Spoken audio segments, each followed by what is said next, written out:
This is the RPM Podcast. My God, you guys look like unemployed backup dancers. And here we are again, episode 155 of the RPM Podcast. It is Monday night at 8:38 p.m., October 21st, 2019. I'm Scott Riggleman at the Edge of Divorce Motorsports Studios in Manchester, New Jersey. We have Joshua Matthews at the Matthews family. What's my name? Joshua Matthews at the Matthews Family Studio in Waretown, New Jersey. Josh, how you been? I'm doing all right. How about you, Scott? I guess you were too busy pumpkin picking this weekend. I didn't see you over at the racetrack this weekend. Apple picking, pumpkin picking. My kid we got him in the field and he just took off and was picking through gourds and everything else. He was having a blast, and it's family time. You understand. It's that time of the year. This is my favorite time of the year. I love the fall. It's for some reason it's always been my favorite time of the year. Me too. Yeah. But tonight we do have a special guest, so we want to bring him right on. He is the driver of the NASCAR Gander Outdoors Truck Series number 30 Toyota Tundra for On Point Motorsports, and sponsored by Brantley Gilbert. Mr. Danny Bohn. How you doing, Danny Bohn? Good. How are you? Thanks for having me on. We're doing good. Well, Danny's at his home down in Mooresville, North Carolina. It's weird. He was parked right next to me at Wall Stadium. We got to talk a little bit at Wall Stadium Saturday night, and now he's back down to North Carolina. Danny, how do you do that? Do you drive up here when you come to race Wall Stadium? Typically I'll drive, but then with this particular week, I figured it was probably best just to fly so I can get up there and quick and get back quick. But sometimes that doesn't work out. My flight was actually delayed 3 hours coming home yesterday. So I think I pulled in the driveway at like 10:30 last night and unpacked a couple things, took a quick shower, and then had to get up and go to work this morning. So, but typically I'll drive. Where do you fly out of, and where do you fly into? Typically Charlotte to Newark. I flew. It's kind of crazy. Like I'll get in a pinch where I don't have just don't feel like driving. I have a lot going on and book a flight. And every time I do, it seems like it's more work to book a flight than it is to just drive. Yeah. We did it one time. It might have been the beginning of this year. My grandmother lives in Howell there, right by the racetrack. So I was staying there. I ended up pulling in her driveway at 5:30 in the morning. After flying, my flight was delayed, and I think we took off in Charlotte at 2:30 a.m. And it just, I don't know, sometimes it's great to fly, and sometimes it could be a pain in the butt. Yeah, me and Nancy have a rule. If it's like a 10-hour drive, you might as well just drive, because by the time you drive to the airport, you got to be there early now with all the security stuff. And then, you get there real early, and then, like you say, if it's delayed and everything like that, and then, you get your stuff on the other side and got to get, someone to pick you up or rent a car. It's just like, sometimes it's just, it's like an 8-hour drive. Sometimes you're better off just drive it, than relying on the airplanes, Yeah, no, typically that's what I'll do. I'll just jump in my car after work and drive up there. But, sometimes the ride home Sunday, it wears you out after, being at the track late Saturday night. This week would have been okay to drive because we were done pretty early, and I could have got up early Sunday. But, it all worked out. I'll drive up for Turkey Derby. I'm going to bring my tour car up there. So I'll have to make the trip here in about a month, I guess it is. It's right around the corner. But, I got to thank Scott for, letting me drive his car. We tried to do most of the big races this year. We didn't win any, but we had some decent runs. We had a lot of bad luck. We got caught up in a few wrecks, but it's always nice to come home and, race against some of the people I used to race against, and then see, obviously, everybody that I grew up with at the racetrack, and, see a lot of familiar faces that I don't get to see on a weekly basis that I used to see when I raced there. So I always like going home to Wall. It's where I started my racing career and where my whole family started their racing career. So, it goes all the way back to your grandfather racing back there in the 50s. He's been there since day one, basically. Yeah. So like I said, like to support that place whenever I can. It's just sometimes with the scheduling stuff, it makes it tough, but we're able to make it happen. Did he happen to race on that in the dirt pit that was there prior to the track, like Scott's dad? He may have. I'm not sure, to be honest with you, if he did or not. It's possible. I've seen him racing an ostrich in a cart at New Egypt. I've seen pictures of that. So yeah. if they race Was in that the New dirt Egypt in the or was pit, that Old Bridge Speedway? I thought that was Old Bridge Speedway. It might have been. It might have been Old Bridge, yeah. But I did see some pictures of him racing an ostrich once, so it wouldn't surprise me if he did. Josh, back in the day when the street stocks changed over from to Cal City Tires, so Hoosier Tires, we used to have to buy our tires from Parker Bowen. And I used to keep my race car down at Ronnie Buck's shop, and we used to scale it. And I remember one time, it was like, I don't know, 5 o'clock or something like that, and we're getting ready to scale the car. But Ronnie's like, why don't you go run and get the tires from Parker and bring them here, and we'll mount them up, and we'll scale the car then. That's where we're scaling the car on the tires we're going to race on. And I'm like, all right, no problem. So I run over to Parker's over there in the Freehold Howell border over there, and get the tires. I get talking with Parker about racing before I know it's like 10 o'clock at night. Before I get back to Ronnie Buck's shop, he's like, where you been? I said, I was buying tires off of Parker. You know how that goes. He's like, he started talking racing with Parker. Man, he had some great stories, Danny. I'm sure you heard most of them. But, man, he told me about a trip. He actually had, like, pictures of it when he raced out at, like, Islip one time. And they drove through New York City with the race car and the race car hall, or they used to cut right across – go through the Holland Tunnel, go right down Canal Street and cut across that way. And they had pictures of it. And the city looked like brand new, Josh. It wasn't all clogged up and dirty. And, like, it looked really cool. Wow. He told me a cool story about that. He was telling me another story when they came home from, I don't know if he was racing in Maine or hunting in Maine or riding snowmobiles or something, but he told me how they broke a fan belt or something on like 95. And he used his belt off his waist and tied it around and got it to work to drive the car home. He had some awesome stories. Yeah, he had some really cool stories. And whenever I go over there and buy tires, that's all I would do that night, because I get talking racing with him, and he loved talking racing. And it was a whole night to go over there and get 4 Hoosier tires. But you heard some great stories. I'm sure you know this story too, Danny. I'll probably screw it up, but he was telling me that's how they ran that number 659. I'm pretty sure it was a part number for a fan belt or something like that. Yeah, it was. They I guess they couldn't remember the fan belt number, so I guess they forgot it a couple times and decided, heck, we won't forget it if we put it on the side of the door. So that's where that number actually came from. Yeah, and if you Google it now, it's still a Gates fan belt part number. Yeah. So he told me the story. Everybody asked. Yeah, he told me the story of the 659 was actually the part number for a fan belt. They couldn't remember it, so they just made it the race car number. So they always knew that part number. My brother Tim just signed in. Tim, how you doing up there? I'm good, thank you. All right, Tim, we got Danny Bohn on the phone already. We're just getting started with him. We're just talking about his trip up here to Wall Stadium. My brother was, Danny, so you know, my brother was actually spotting for that modified race. He was spotting for Chris Andretti in the number 25 car. He got me there on the last lap. Yeah, I saw that. He actually kind of roughed you up a little bit a couple of times going into 3 to get underneath you. I was hanging on the last 15 laps. I got on the. I typically pretty good at saving tires, and I knew I kind of got on a little bit on lap 5, and I was sideways. I said, "This is going to be a long race," but we hung on. We hung on for a while. I think those restarts there at the end hurt us. A couple of times I dropped in the 3rd, and I don't know. I thought we did 2 laps, and then they put me back to 4th, and then just hanging out on the outside there. It's tough, and it's tough when with that. They put that VHT stuff down or whatever they call it once in a while, and you don't know if it's going to be on there or not going to be on there. And then obviously not racing there every week or that car every week, it makes it tough to go up there and run really well. But we've had some good runs. I had fun. My main goal this week was to go up there and not wreck, because I've done that almost every time I've went up there this year, and not to get hurt with the upcoming week I have. So, I did both of those. It would have been nice to finish a little bit better, but that's why they call it racing. That's it. And you're right. It is tough. We call it the zip strip up here. And when they first started putting that stuff down up here, we could tell. We could actually physically look at the track and tell that they put it down because the track was darker. But now that they've used it so many times, it kind of stained the track. So it always looks like it's there, but you don't know if it was a new application of it or if it was just leftover stuff from the last time they did it.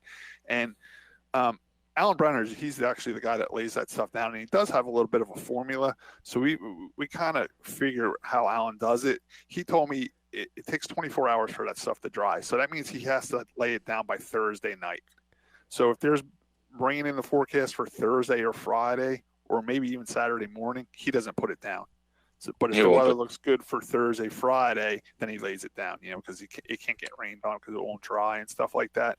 So now I kind of know their system. So I look at the weather. I'm like, oh, there's no rain in the forecast. That means we're going to have the zip strip on the outside, So that's something to keep in mind, Yeah, it does work, though. It does work. I mean, not so much for the factory stocks, but I do notice when they lay it down for the modifieds, it does give them a good outside groove, and it almost makes it better to start on the outside in the modified because they're really getting good launches up there off that stuff on the restarts. Oh yeah, no, for sure. I think you go back to Turkey Derby last year, they rained out Saturday and then they ran Sunday, and with the track being cold, it's not really noticeable early in the race, but then toward the end of the race and the track gets some heat in it and you get some wear on your tires, then it's really noticeable. And that's honestly, if I could go back to Turkey Derby last year, I was leading and we were coming to the white, and somebody wrecked and the caution came out, and they gave us an extra. I remember like it was yesterday. They gave us an extra lap under caution. If we would have went one to go the lap before like we were supposed to, I was going to take the outside, and I talked myself out of it on that extra lap. Oh.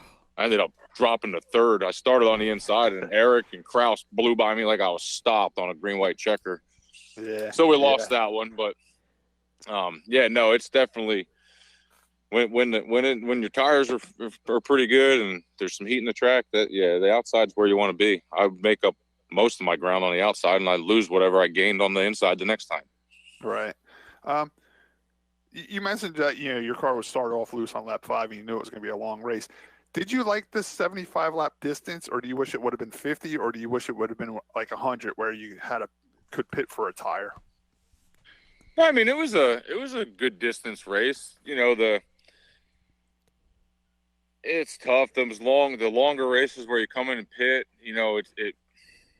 it's kind of a crapshoot. Some people get on different pit strategies, and some of the slower cars think they're going to stay out and keep track position and hold these guys back that have tires on, and I think that's what causes a lot of the wrecks. You know what I mean? Cars stay out, and then they're 3-4 tenths slower than you, and then you got all the other guys on tires behind them trying to come through the field. And it seems like the longer distance races, we had quite a few cautions Saturday, but there wasn't a lot of tore up cars, I don't think.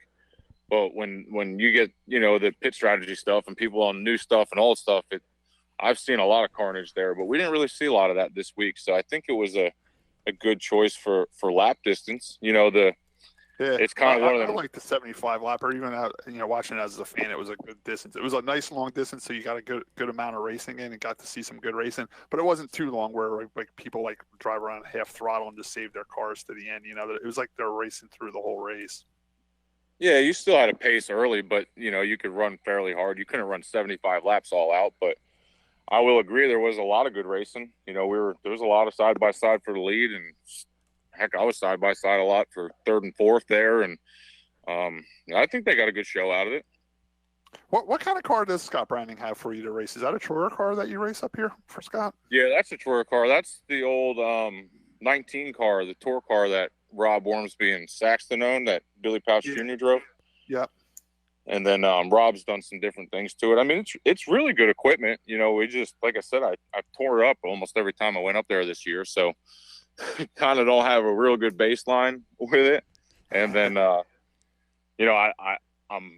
pretty sure they didn't put any goo out this week. So we were really tight in practice, and we just freed it up. And then, it's so hard to say what it's going to be like, 10 laps into the race. And if I go back now, track position meant a lot, but I might have went, into pits and made some adjustments, but you just never know until it's over. You can always table race afterwards and do a bunch of things different, but all in all, it wasn't a terrible day. Now you said for Turkey Derby, you're going to bring up your family tour car. Will you be driving Scott Branning's car in the regular Wall Stadium modified portion of Turkey Derby? Yeah, I'm going to run both. I haven't brought that. Well, actually, the last time that the old the family-owned car, the old one that my dad used to drive, has been there. It was Mike drove it. I don't even know when it was, 13 or 14, and he finished 4th with it. So was that the McGill car? Yeah, yep. So that's the car I race at Bowman every week, and we've got a new engine in it. That this year, a new engine, and did some updates and stuff. So I'm actually really looking forward to bring it back there this year and see what it's got. So you're bringing the McGill chassis car up? Yeah. Yep. Oh, wow. What year is that car? 90, 91? It was built in 91 originally, and he raced it. It was his backup car in 92. But yeah, I sold my tour type car just with the NASCAR tour shutting down the Southern deal. And then, you have this nice car sitting there, and I was driving for Frank Fleming, and I was driving for Phil Stefanelli, and I'd walk by this thing every day. I ran it twice in 2 years. I ran it Charlotte, finished 2nd, and then ran it somewhere else. And it's like the modified world is changing every day, and it's like, this thing is going to be old news here in the next couple of years. So I sold it 2 years ago, and Jonathan Brown raced it at Bowman Gray last year and won 5 races with it. So it was cool to see somebody use it and go win with it, Now I remember that McGill chassis because I raced against it when you raced a crate car, and I raced in the crate division when the crate division was first getting going at Wall Stadium. And I remember that car having a steering box in it. Do you still have a steering box in that car? Still has a steering box. It's kind of funny. I started racing at Bowman Gray, and the people at CJR, which they build a lot of steering boxes for the cup cars and stuff, and they came over. They said, we heard there's a steering box in that thing, and it was the only modified there. Well, I don't think any other ones have steering boxes in them nowadays, and we showed it to them, and they said, man, if you're going to have a steering box in this thing, it's got to be one of ours. So they built me a really nice one for it, but it used to just have the old Napa Special in it, and when it falls apart or breaks, you just go get another one for $130. But I was always wondering what steering box you had. I thought maybe you at least had like a sweet box in it, like a 6-1 or an 8-1, or maybe even no. It was just I forget what it's out of exactly. My dad would know, but no, it's got a pretty nice one in it now. It's like I said, CGR built it, but it's still got it. You end up tearing everything else up because you don't break that. You right. Tear everything else off it, but it's still got the old. That was the whole idea of having this steering box at Wall Stadiums. Back in the day, and they still do. You used to bump wheels a lot, and before Sweet came out with the real stronger racks, everybody used the Ford Pinto rack or a Ford Fairmont rack, and if they took a hit, they would break. So what Eddie Bohn would do when he was racing that car, he had a steering box. This way he can bump wheels and it wouldn't break. I mean, it might bend a toe or bend a tie rod and knock the toe out, but he can still finish the race.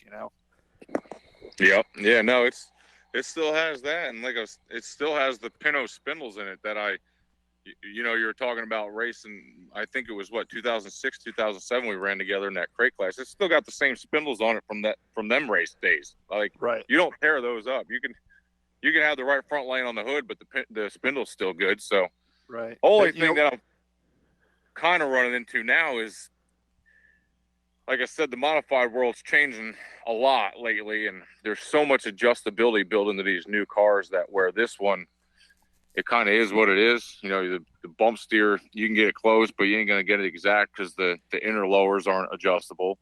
There's nothing adjustable out on the spindle side. And then like the rear trailing arms, they got all the slots in them now on the chassis side where you can, slide it up and down. This thing's just got single holes in the front where he built it for Wall Stadium, and when he got it where he wanted it, that's where it is. That's all it's got now. So it makes it a little tough. I watched your father one night set the camper on the car, and he didn't even do it with a gauge or nothing. He just put pretty much like a carpenter's square up against the right front tire. And he measures 1 inch from the side of the tire to the left, to the square. And he's like, "Yep, perfect. Send it." And I'm like, "Okay." Hey, he still does it the same way. Don't worry. And it still works, It's the crazy thing. That's cool. You bring that car back. And another reason I could always tell that car was a steering box car and not a rack car, because the radiator was so big in it. The radiator actually go from rail to rail because you didn't have the rack in the way. It just had this huge radiator in the car too. Yeah, and it kind of makes it nice though because it's behind the cross member. Yes. So with them Troyer cars, you hit with them, knock the bumper in a couple inches, past the nose, then you got to put a new radiator. This thing, I don't think I've ever knocked a radiator to that one. I'd be in a lot of trouble if I did. I need a new car. Yeah. What do you do for a motor for your tour car? I had one. We had 2 Boardwick engines, and I ended up trading one of those for a spec engine, and then the Boardwick engine I had was just it was a good piece. It was just old heavy stuff that my dad had laying around, and Randall Reed helped us out with some parts from the dirt car days and all that. And I mean, everybody doesn't think Bowman Gray is a motor track, but it is. It's like 2 drag strips, so it needs to get up off the corner, and then lighter parts and higher RPMs help slow you down getting in the corner, less brake. So PME engines, they're down here in Mooresville. They do a lot of stuff for me and Ray and a bunch of people. They do Cup stuff and Xfinity stuff, truck stuff, and they got like 20 full-time employees. They got every piece of equipment there is to build an engine right there in house, and they're like 3 miles away. So they built me an engine, and I tell you what, that's half the problem now. I got so much power I can't keep the back tires on it. So they do a good job. They're only in one hole back there, and you can't adjust them for bite. Yeah, I mean, I went over there with last year or 2 years ago with the old motor with not even close to as much horsepower, heavier stuff, and won a bunch of races. And now I'm blowing the tires off of it, trying to figure out how to get forward bite. So it's one of them things. It's always nice to have power, but then now I got to get the car to work a little bit better. So we've been gaining on it. I finished 2nd, 3rd, 4th, 5th, everything over there. I didn't win any this year, but we only ran like 6 or 7 races. Now is that modified a dry sump motor in there now? Because I know for a while your father used to run even back in the day when everybody was running dry sumps, he had a wet sump motor in that car. He had the oil pan in it. Yeah, no, it's a dry sump. It's the motor in it's basically just a built tour, like a built motor for the tour. Like I could go run a tour race with it. It's all tour legal. So 390 carburetor, pretty much this, same stuff they'd run on the ROC tour. And then, like I said, I could go to a NASCAR tour show with that motor. The car wouldn't pass because it's home built, but the motor would be fine to go there. What about North-South Shootout? You're not planning on racing that at all down there? You'll hear some things in a couple days, hopefully. Okay. About why I'm not. If you want to announce it, you can announce it right here one day too. We'd love to have you. I don't think I'm going to the shootout. Oh no. I'd like to. The truck somewhere else, maybe. I don't know. It's just you never know what's gonna happen. Well, I'll scratch that question off for later because that was another question I had when we get talking about your truck deal. But yeah, let's move on to your truck deal because that's really cool, and that's why we really wanted you to call in. We wanted to talk to you about getting this truck deal. Me and Josh, we're short track racers. We've been racing all our lives. Of course, my brother's been around racing all our lives. It's a dream come true, and it's really cool that a local racer that we grew up racing with is finally getting a chance on the bigger stage of the truck series. How did this deal come about, and how did it all get started? It's kind of crazy, honestly. Like that whole deal where everyone says, don't do anything stupid. You never know who's watching type deal. That's Right. exactly what this boiled down to. So the guy that runs that team over there was the crew chief on the Xfinity team when they had JGL and all that. He kind of runs the whole operations. He's from the Winston-Salem area and loves Bowman Gray. And they'd go race Xfinity last year, and he'd get off the plane and drive over to Bowman to catch the modified feature. And I've been pretty successful at Bowman. I don't know why. It's just one of those tracks that came to me pretty well, and we've won some races over there. And he watched me race there, and they ended up putting a modified together, and somehow or another my name got brought up to drive the modified. So I know one of the crew guys over there that works in the shop, and he said, hey, they were talking about wanting maybe put you in that modified, you should take a ride over. So I took a ride over there, and I went to the Xfinity/truck shop, and I said, well, it'd be cool to drive that modified, but how do I get one of these?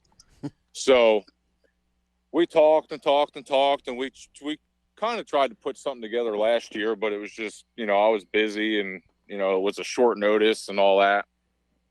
And that kind of got, just didn't happen basically. And then I ran into him again opening night at Bowman and got talking. He's like, hey, like they ran some truck races last year and plan to do some stuff this year. And I said, hey man, I really wish we would have did that deal last year. And he says, yeah, me too.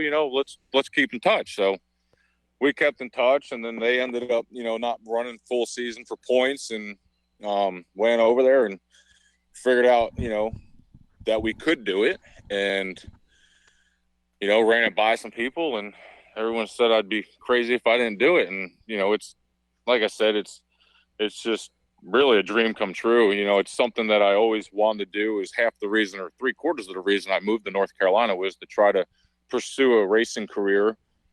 It's tough with the way that the sport is turned. It's more, obviously money driven, and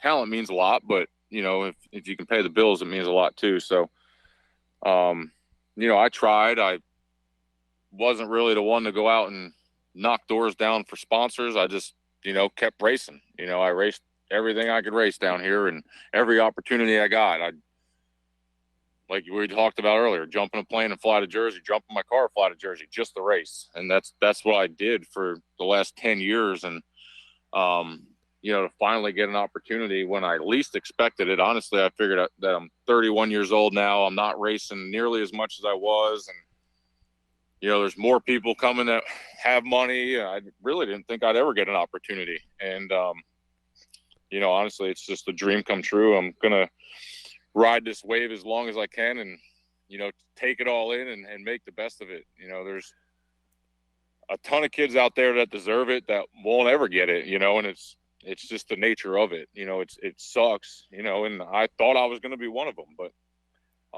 fortunately I do have an opportunity this weekend, and just go out there. My goal is to go out there and not do anything stupid, qualify in the show. They're pretty good on points, so we should be okay there, but get in the show and not do anything stupid, and hopefully come home in one piece and on the lead lap and don't make any major mistakes, and just see where it goes. Do you know how many trucks are on the entry list for this weekend? I heard 30 preliminary ones, but they'll probably end up being, I'd say 36 to 38, if I had to guess. Really? How many do they start in the truck series? 32? They take 27 on time and then 5 provisionals. Okay.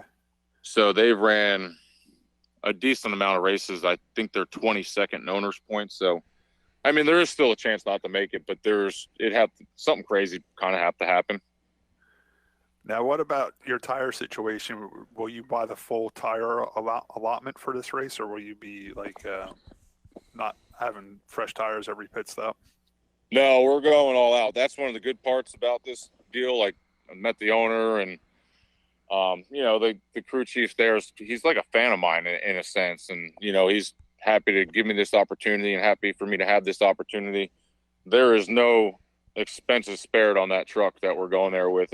We're going to have the full allotment of tires, fresh motor, best transmission, best rear end. It kind of puts a lot of pressure on me because it's a really good piece. So yeah, basically it's like, hey, this is pretty much the best we can build here. No excuses. So well, you mentioned you have the best motor, best transmission, best tires, but it is Martinsville. What about your brake package? Are you going to have the best? That's the best you can put on it. It's the best you can put on it.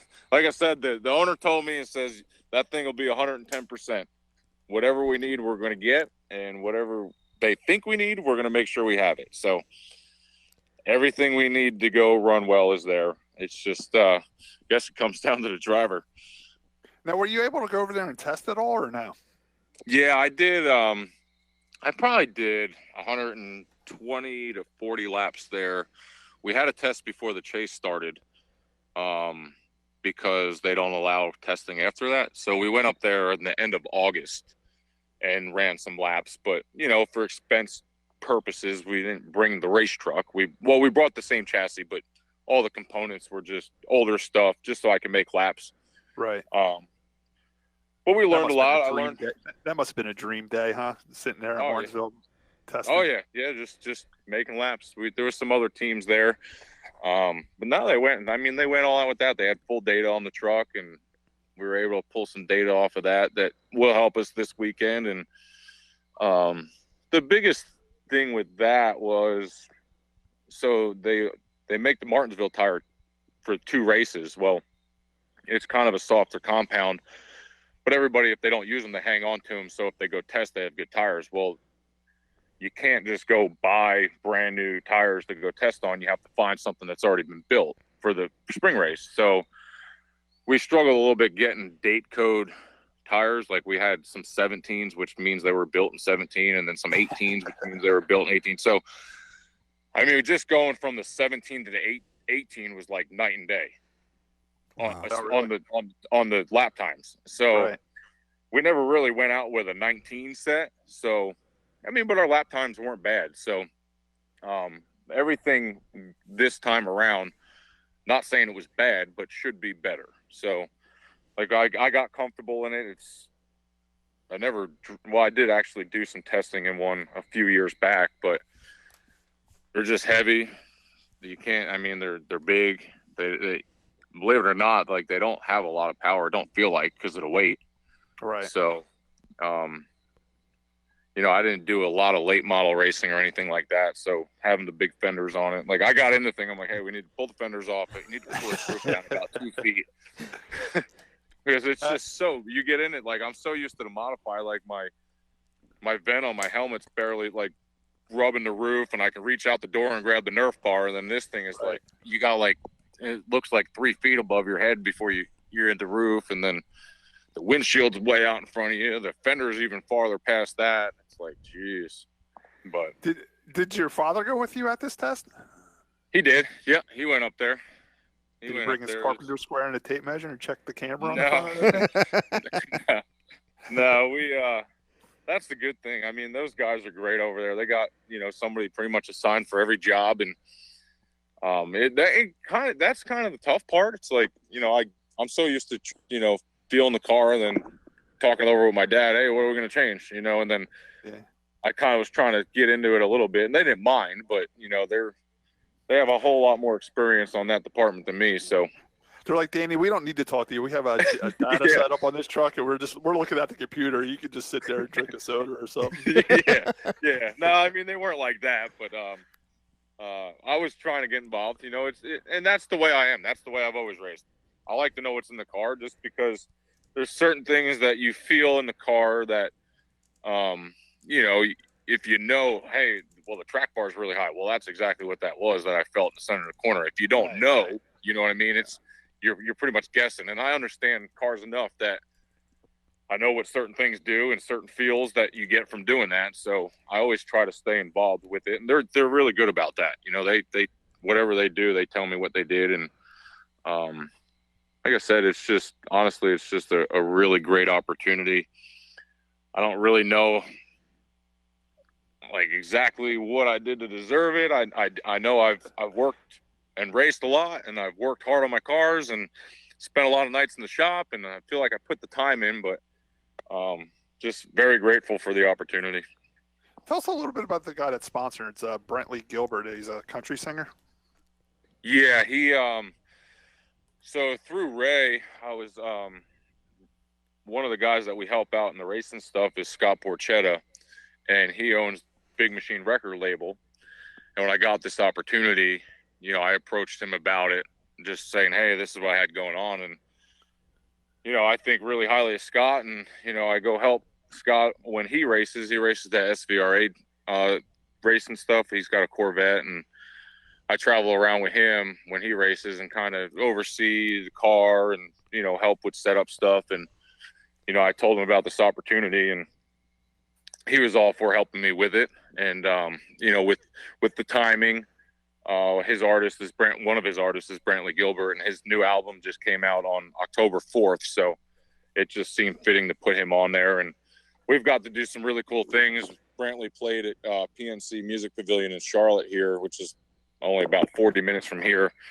And we brought the truck down there and put it on display in front of the venue there where his concert was. And he came out, and we uncovered it together, and then signed some hero cards. He signed the truck, and then I signed some autographs, and then we got to go backstage. So I mean, like I said, it's just to have this opportunity and then have the people supporting me, to do it. It's like, it's kind of overwhelming, honestly. It's like, yeah. And one bit of advice I can give you, like I said before, this is like every short track racer's dream. Just enjoy every minute of the weekend. Like don't let it slip by on you. Just suck, absorb it in and just enjoy it, man. Just take the ride and see where it goes. That's exactly what. It's funny you said that. I was telling myself that on the way home the night I was over at the shop tonight, and it's like I'm just thinking about it. It's like I kind of get overwhelmed because I'm kind of OCD in a sense. Like I always like to be head on everything and have everything planned out, and that's just the way I am. And it's like I told myself on the way home, I need to enjoy this because this is only going to happen. I'm only going to have one first truck race, so right. I need to take it all in and enjoy it for what it is, and just enjoy it. And that's where I'm at now. Next question for you too. This is your first truck race. Did you have to run Martinsville because it's your first truck race, or are you approved to race bigger tracks than Martinsville? I think I could have did Bristol, but I'm not 100% sure, honestly, what track. Whoop. I didn't do it. Did we lose him, Josh? He's still showing up. Hang on. That's probably the best place to go. Oh, did you lose me? Yeah, we lost you for a second. We left on. You said you were pretty sure you could race Bristol, but we were just asking you why you picked Martinsville as your first race. I just felt like that. Martinsville does have a unique side to it, but I feel like with all the Bowman Gray experience being flat and the tight corners and Wall Stadium kind of bumping and banging, but it's the same. That's kind of why I feel like I was so successful at Bowman, was just the Wall experience. It's the same deal, but Wall just has banking. It's pretty much 2 straightaways and 2 tight corners. So, that's basically what Martinsville is. A lot of contact and 2 long straightaways and 2 tight corners. So I felt like that would probably be the best suited for me. You go to Bristol with all that banking and the tire and all that, it's not quite what I'm used to. So figured Martinsville would be the best start, and then I'd have to go to that's a half mile, and then I'd have to go to a mile, and then I could do a mile and a half, and then I could do Daytona. So I remember I was a kid. It was probably 87 or 88. I remember Jerry Kramer, a Wall Stadium modified driver. He was doing the same thing you did, but he did it in the Cup Series. He actually went to Martinsville. He had to make that his first race to get it. He had to run a half mile before he could run anything bigger. He actually went to Martinsville. I think he was driving. Tim, you remember whose car he drove down there? It was the 64, but I forget who owned it. But he was a popular, a lower budget Cup team owner, and they went down to Martinsville, and Jerry actually finished on the lead lap, and he finished in 13th position in his very first Cup race in a very underfunded car. And he did so well that NASCAR came over to him after that race and said, "You're approved for whatever racetrack you want to go to." And his next race was Pocono in 2.5 miles. So do you think there's some, if you do very, very well down there, you think you could get approved for any track after Martinsville? I'm not sure, to be honest. I know there's a pretty strict way about the way they go about it now. There's a whole panel and stuff, and they'll observe everything that I do at Martinsville. What's kind of hurt me in a sense was I never ran Loudon in a modified. If I did if I did Loudon, and that's pretty much the biggest track they run. But if I did Loudon, I probably would have been qualified to go to Phoenix right off the bat or something like that. But since I don't have any NASCAR experience at any of them big tracks, I pretty much have to. I think I have to start at either Bristol or Martinsville. You know what's funny about that? I mean, here you are. You are a NASCAR champion. You have won a NASCAR championship, and like there is this. You're saying it's a real tough approval system, but then like a couple of weeks ago at Talladega, there was a couple names in the Cup race. I never even heard of these people, and I follow racing pretty close. So I'm like, how did they get approved to go right to Talladega? Sometimes it's like if there's a short field, the approval process gets a lot easier. Yeah, I think like some of the ARCA stuff and some of the K&N stuff will carry over. It's just, I don't know.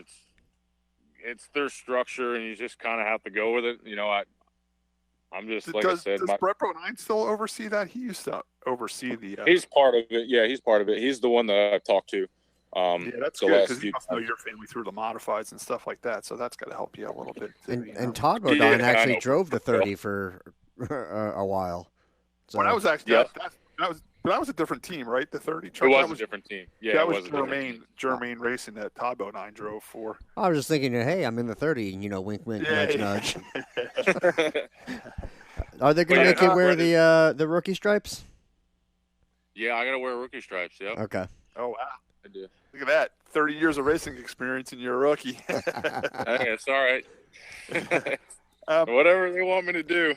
Yeah, I just got a couple more questions for you, Danny, and then we're going to let you go. Do you know the history of the truck chassis that you're racing? Do you know if it's like an old Kyle Busch truck or anything like that, or is it a new chassis, or do you know where the chassis was built or anything like that? It's a Red Horse truck. An old Red Horse truck? Oh, that's cool. Yeah, and it's a pretty. From my knowledge, it's a pretty good one. Certain famous crew chief came over there when we were at that Martinsville test because he was there and he goes, "Oh man, I should have never sold that one." So if somebody says that, you think it might be a pretty good piece because if he looked at the chassis number and was like, "Yeah, I knew that was it. Yeah, should have never sold that one." So I'm hoping that means good things. Yeah. You just hope they didn't win at Talladega with it and they went on a short track like Martinsville with it. It was a short track chassis. It's definitely a short track truck. Okay. The history of the chassis, buying all the tires, you're going to qualify. All right, we're down to my brother's favorite topic, track food. You've been around racing as long as we all have, and you've been to many racetracks. Where has your favorite track food been, and what was it? So I guess I'll go to two. I'll pick two. Well, maybe I'll bring up three then. So New Egypt Speedway has that London Broil sandwich. I don't know if they have that anymore. And They used to, and I used to get one every time I went there. When they did drop that sandwich, I thought Felix Berlingeri was going to light the whole track on fire because they stopped serving the London Broil sandwich.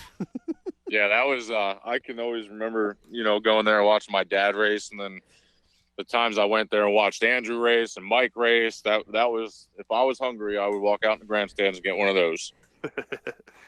So, the next one that I don't eat a lot of it, but it was pretty good when I did. We went to a random the Tobias Speedsters. They came down here and raced at Elkin Speedway, and I drove one of Ray's cars there. And the first time I was ever at Elkin is a dirt track. First time I ever heard of a fried bologna sandwich. So my brother knows about the fried bologna sandwiches. They're very good, but you don't eat two of them before you get in a race car. So they're definitely good. But yeah, I wouldn't advise eating it before the race car. I felt like I was going to puke afterwards. I was just so bloated. But what's your third one? You said there was a third one. I always like this weekend. You have to go to Woody's and get pizza after. So went to Woody's afterwards and got pizza. So there's the pizza down here is not as good as it is back home. You guys are fortunate. They won't eat that Hunt's Brothers pizza down there, don't they? Yeah, it's like where do you go down here? There's a few and far between that have good pizza, but pretty much anywhere you go in Jersey is pretty good. Yeah. So what toppings did you get? I like pepperoni. Okay. That's the one I get all the time. That's the go-to is pepperoni. Now you'll be at Martinsville, and you've been to Martinsville before. Have you ever been to that Clarence's Steakhouse? That was always a big sponsor of late models and modifieds down there in the south. And it's a steakhouse, I think, a little south of the track. It's funny you say that because our test got rained out, and it was like 12 o'clock. So they rescheduled it for the next day. So on the way home, the team and I all stopped at Clarence's. So that was my one and only experience. It was good, but it was kind of the heritage thing was cool. You've seen it, I remember seeing it on Philip Morris's car for years, the 26 car. Right. So just, I drove by it before and it's like, man, I need to go there one day. So we rained out in August there, that test, and we all went in there and ate. Do they have pictures of the race cars on the walls in there? Oh yeah. They got the Martinsville clocks in there. They got everything in there. Yep. It's really very, I think I don't know if it was Philip. I want to say it was Philip still on like the menu.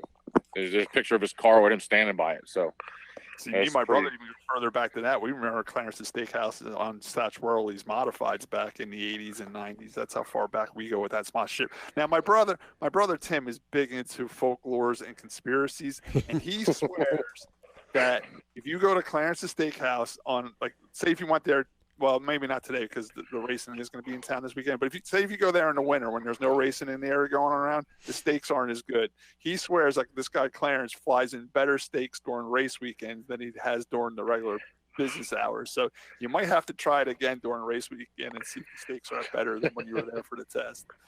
Yeah, I'll have to. If we get some time, we'll probably end up over there. I know everybody goes over there when they get time, so it could. That's a possibility. You never know. It's funny you say that because here you are, your dream's finally coming true. You're getting to test a NASCAR truck at a Martinsville Speedway, one of the most famous racetracks on the NASCAR circuit. And you go there to test, and what happens? It rains. So you got to wait another day, man. That must have killed you. Yeah, no, it was, I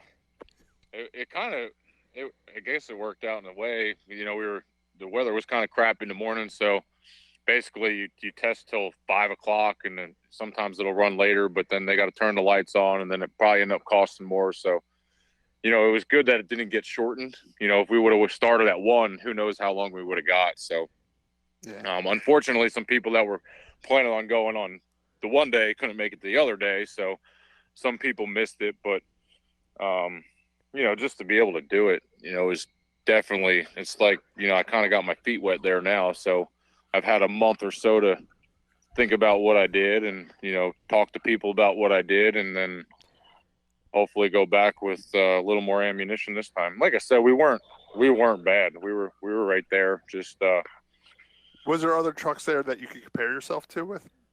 Yeah, there was some DGR trucks there and a GMS truck. So, like I said, do you guys go out one at a time, or are you on the track at the same time, or? No, we were out there at the same time. It was a rookie test. Like we had to rent the track, but only rookies were allowed to. Okay. I think you're allowed a certain amount of tests a year if you're a rookie. Mm-hmm. So it was all rookies out there. But, like I said, it's so hard to, like, some of the bigger teams, they probably had some of those 19 tires hanging around. So it's like you don't go over and look. So you don't know what anybody's on. So, right. But, we were comparable, and that's, with the first time. And, some of these rookies have been racing this year too. So, to be able to just compare to them and be close and be right there with them, it was, a pretty good deal. And like I said, that it's kind of the biggest struggle is the tire. I'm so used to running the bias plies. Like Saturday, I could drive around Wall Stadium sideways on Saturday, but you ain't going to do that this weekend. Once that thing starts, when them radials, once they give up, they give up. So they start chattering, and if you save it, it's like more luck than skill type deal. Now, I did get to see you Saturday at Wall Stadium. I did get to talk to you a little bit, and one of the things I noticed that it looked like you've dropped a considerable amount of weight physically. It definitely looks like you've been working out to get ready for this race. Have you been doing a little training to get ready physically for this race? As much as I can. It's tough with work and then everything else that's going on in life to set a certain amount of time down to do that. And I've been traveling a lot with work, but when I've had the opportunity I did definitely cut a lot of things out of my diet. I splurged this weekend because I was only going to Jersey once and really wanted pizza. So I did eat a lot of pizza this weekend, but no, I did lose quite a bit of weight. It's just one of them things. It's, you got to be in the best shape you can. And then obviously the lighter you are, the better it is for the team because they can put weight where they need it. And then when you're a bigger guy to begin with and you're racing against kids that are 150 pounds, you're already at a disadvantage. And I kind of got a little out of control with my weight. So I had a good reason to lose some, and that's what I did. Yeah, I'm down since May. I'm down almost 30 pounds. That's awesome. I'll tell you what, man, you look good. All right, Danny, I'm going to let you get going, and we're going to move on with our show. We really, really appreciate you calling in and taking the time. Scott, do you have any advice for him? I gave him my advice. Just enjoy the weekend, man. I mean, I was gonna say, don't be like Haraka, where he ran into the back of what was that, Kennedy, in the pits at Sonoma, because he was looking down at the dash instead of looking forward. Oh, yeah. Don't do something like that. Yeah, no, that's the plan, is just to not do anything dumb. Just be smooth and pit road. Like, honestly, my biggest goals there is, one, to not tear it up, hopefully be on the lead lap, and nail all 4 pit stops. That's what my goal is. But you'll have that many pit stops in a truck race, huh? Four pit stops you're looking at? Yeah, I'd say probably 3 or 4. Yeah, we get 5 sets of tires for the weekend, and you'll burn 1 off in practice, and then so probably 4 stops. I'm not sure, to be honest with you. But we did some green flag stuff at the test, which you're probably not going to green flag pit at Martinsville, but we did it anyway.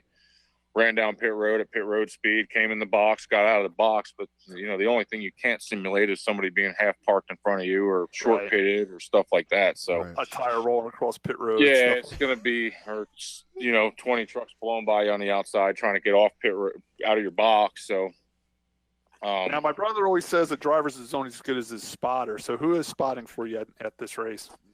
I believe it's going to be Ryan Newman's spotter. That's who they use. So his name's Anthony, I believe. Don't quote me on exactly what his name is, but I haven't met him yet. But I'm hoping to meet him this weekend. But that's who they use. You might just turn on the radio and he's there, huh? And that'll be the first time. Hey, nice to meet you. Yeah. Hopefully, I'll run into him. Obviously, we'll talk probably before the race. So. Oh, if you see Natalie Decker, tell her I said hi. Yeah, I'll do that. Otherwise, stay away from her. She was at that test. We almost made it through this whole interview without Josh saying something about Natalie Decker because he's madly in love with her. And we didn't make it through this whole interview without mentioning the Martinsville hot dog and the train that runs by the racetrack. But yeah, the Martinsville hot dogs are good. Yeah, eat them after the race, though, Danny. That's all sure. Exactly.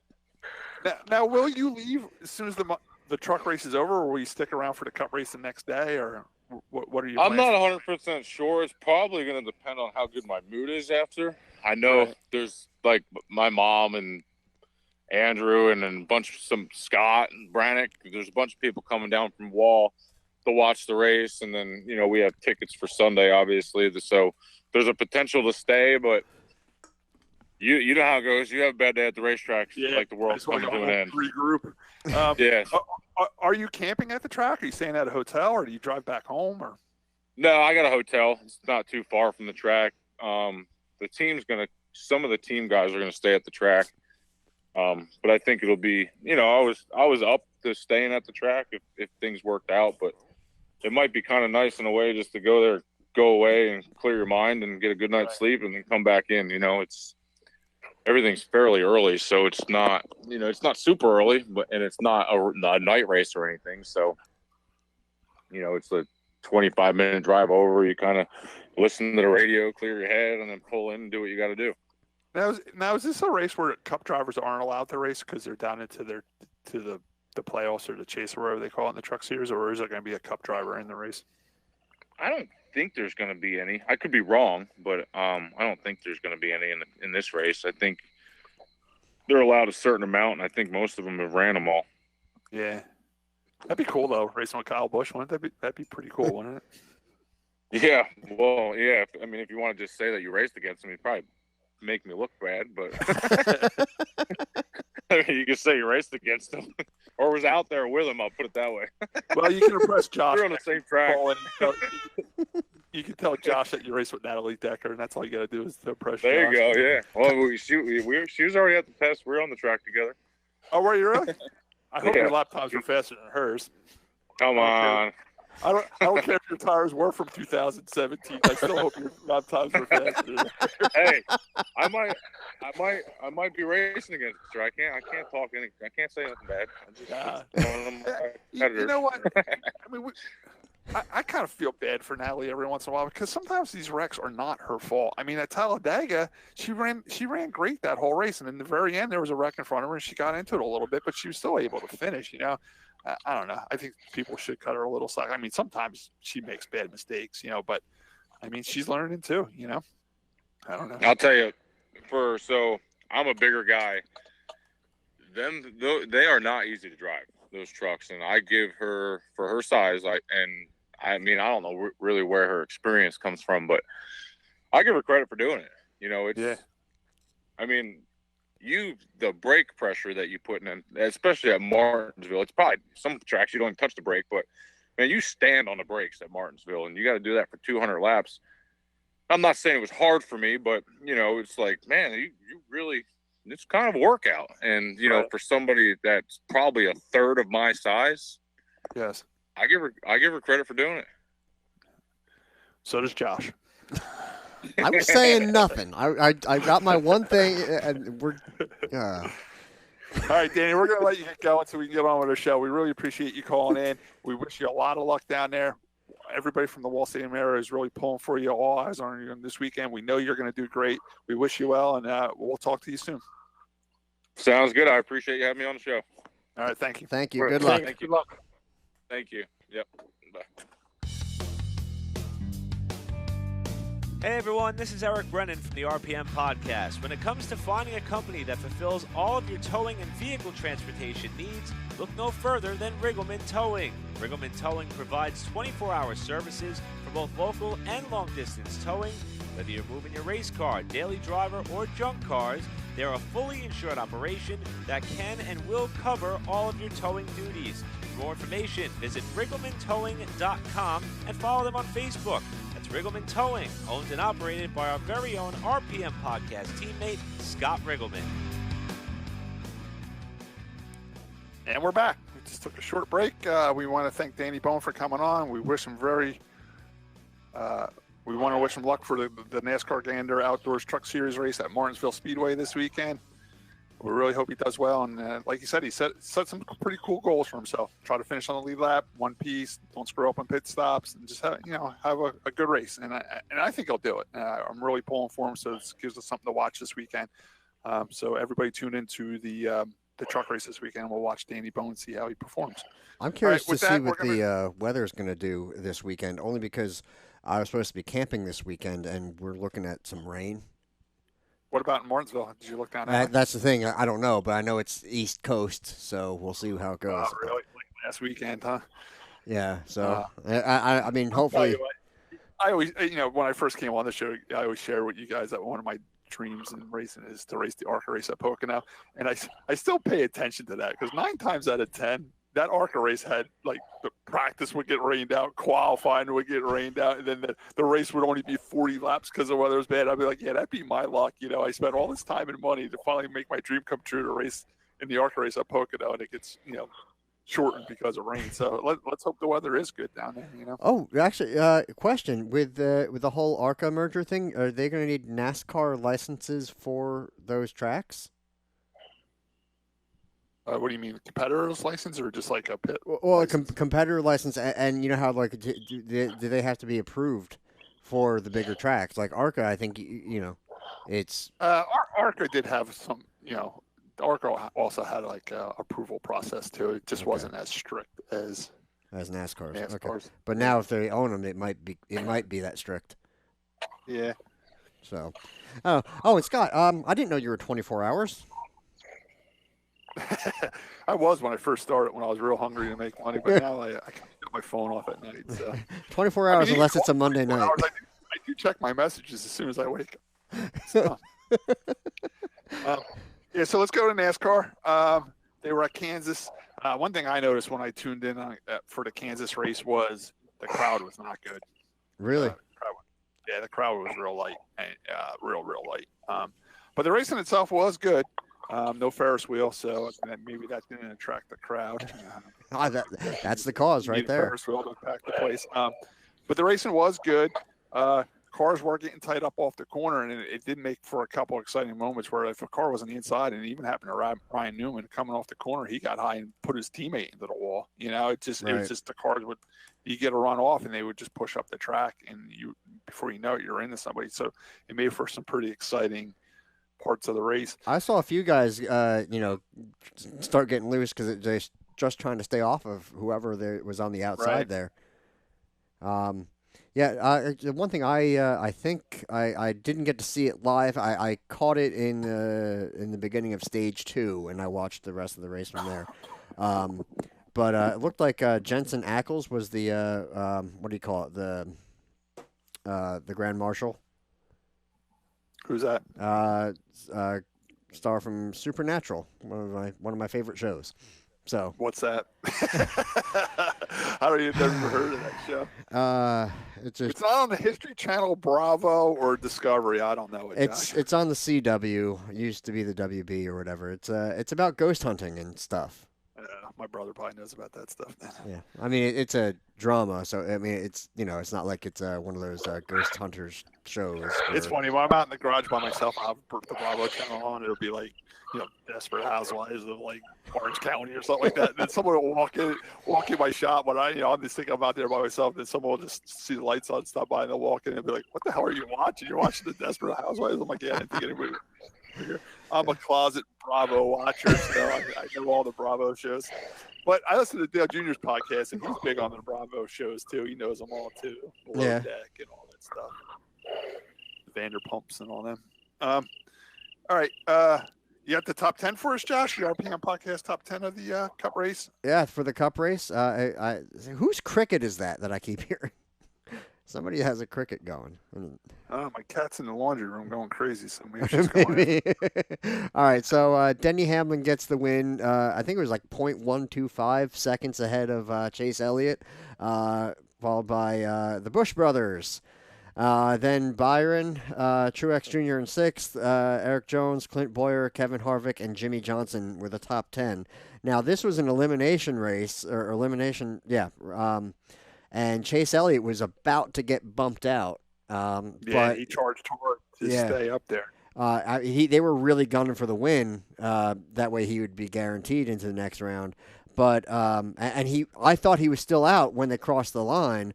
But Keselowski had just gotten in the wrong group of cars. Like you know how it happens on the Parkway sometimes. You just get hung up with the wrong group, and he just dropped back. And I thought Logano was done, and then he managed to finish after getting caught up in that late race wreck. And it was an interesting finish. It was certainly exciting. I wouldn't have guessed that. I would never have guessed for it to go that way, and that's kind of what I love about the sport is, imagine trying to bet on that race, or I wouldn't have guessed that. So Jimmie Johnson struggled at the beginning of the year, but let me tell you something. He's really picked up the pace here at the end. I mean, another top 10. But now he's got to get I think he's got 3 or 4 top 10s now, other than Talladega where he got caught up in the wreck. But he's like 8th to 10th. You know what I'm saying? Now he's got to get like 6th, 7th, 5th. Now he's just got to get that little further up. I thought he was running top 5 at one point towards the end of the race. He was. I'm saying finishing. Yeah. Now he's got to finish. Like he got up to like 3rd or 4th, and then when they really got running hard and pushing, he dropped back to 10th. He didn't quite hang there yet, but he's definitely getting there, and he's definitely improving. His sponsor has signed through like 2021 now into 2022, but his contract runs out after 2020. Well, what was that article? They said that the team will know his future in like 4 to 6 months. 4 to 6 months, yeah. What do you think his answer is going to be, Josh? I don't know. Does he do it one more year? Just try to end on a little bit better note than what he's been doing? I mean, I think it's a perfect deal. If that Ally or whatever it's called wants to sponsor the team and are willing to keep him sponsored for 3 years, I think that's perfect. Why not stick around for 3 more years? Fully fund it and I mean, keep racing. Without that, I would say it would be based on what happens next year. He would do next year because he's been picking up at the end of this year. Do one more year, see how it ends, and then decide from there. Like if you have a good year, I guess you're right. If he's cruising around 20th to 25th, then he might say, "All right, enough's enough." If he's still getting his top 10s and 5th, and maybe get a win or 2 here and there, maybe he'll keep going. Yeah. That's how I would handle it personally. And all right, is it worth me being here? Is it worth my aggravation? And losing all that time, go spend time with your family. If you're not going to be able to do it for any reason, not saying washed up necessarily, but just if things aren't lining up or you're just having that kind of bad luck or whatever, then yeah, maybe it's not worth it. But it was, like we said, an elimination round or race. So we're down to the round of 8. The people that made the cut are Kyle Busch, Martin Truex Jr., Denny Hamlin, Joey Logano, Kevin Harvick, Chase Elliott, Kyle Larson, and Ryan Blaney. And the ones that are out, I know Clint Boyer was one of them. That didn't make it. Boyer was like 21 points out or something. William Byron, Brad Keselowski, Alex Bowman, Kurt Busch, Eric Almirola, Ryan Newman was out, Eric Jones. Yeah. So Hendrick only has Chase Elliott in the chase now? Who is Larson with? He's with Ganassi. Okay. Then then it's only Chase. That's all right. Xfinity, I didn't get to see the Xfinity race. I was at Wall Stadium for the Spooky Spectacular. Josh, if you just want to hit us with the top 10 for the Xfinity race. Actually, interesting point, though, for the round of 8 with the Cup Series is there's only 2 Chevys. There's 3 Toyotas, 3 Fords, but only 2 Chevys. Well, it's still pretty good numbers, 3, 3, and 2. You know? Yeah, no, it's spread out evenly, but it'll be interesting to that might be a point that, maybe we got to see where it ends up or where it goes next. So moving on to the Xfinity results. I honestly, I think it's going to come down to Truex and Denny Hamlin. They're just running good. Kyle Larson's fast, but Kyle Larson's known to be fast one week and then wreck the next. He's a good hard charging racer for wins, but I don't think his style fits points racing. I see what you're going at. Do you think Blaney is kind of a dark horse here, or he's really picked up the pace here at the end, and I like Blaney. Mm-hmm. And now is Logano still in, or is he out now? Yeah, Logano's still in. Okay, so they got 2 Penske cars in there. He could be a threat. And the thing is, I don't know with Kyle Busch. I mean, he's had a rough patch in theory. Well, this weekend the throttle springs broke. He was working the throttle with his foot. Yeah, he was lifting up on it, right? Yeah. Yeah. They were cutting the boot and everything where it comes to the firewall and all that, and doing that in the draft. That's probably harder at those speeds, huh, Josh? I've thankfully never had a stuck throttle. I'm gonna go out on a limb and say Kyle Busch earned his money this weekend. Just a bit, but that'll. I don't know. It's one of those things. Like, he's normally a really big threat, and so is he going to have is this bad luck going to continue, or is it going to turn around? I'm not saying Kyle Busch has been off this year, but that team as a whole has just been a bit of touch off. They've been making mistakes. They've been having mechanical failures. Now a stuck throttle problem. Just for some reason, I just think Denny Hamlin and Truex are the ones that are going to be the tough ones to beat. And really, I think it's Denny Hamlin's to lose. I mean, that team's just so solid right now, and it seems so focused, and they just seem like everything they do has been right. Well, didn't he come back from like 2 laps down? Yeah, or something, and win. I tell you, I've been listening to a lot of interviews with Denny Hamlin. He's saying all the right stuff, and he's saying how he's focused. He's like best friends with Michael Jordan, and he said Michael Jordan's been really talking to him how to win championships from his experience in his basketball days, and he's really helped him dedication-wise. For some reason, I just think Denny Hamlin's mind, he thinks for him to be like a true NASCAR Hall of Famer, he needs to win a championship. He's done everything but win a championship, and I really think he feels this is his year to get that done. Okay. It's a good point. Yeah. All right, let's move to the Xfinity because we want to get to the local because we ran so long with Danny. All right, so Jones gets the win, but while interviewing him on track, it was overshadowed by the fight with what was that, Custer and Reddick. They were not happy with each other on pit road, and then the teams kind of got involved.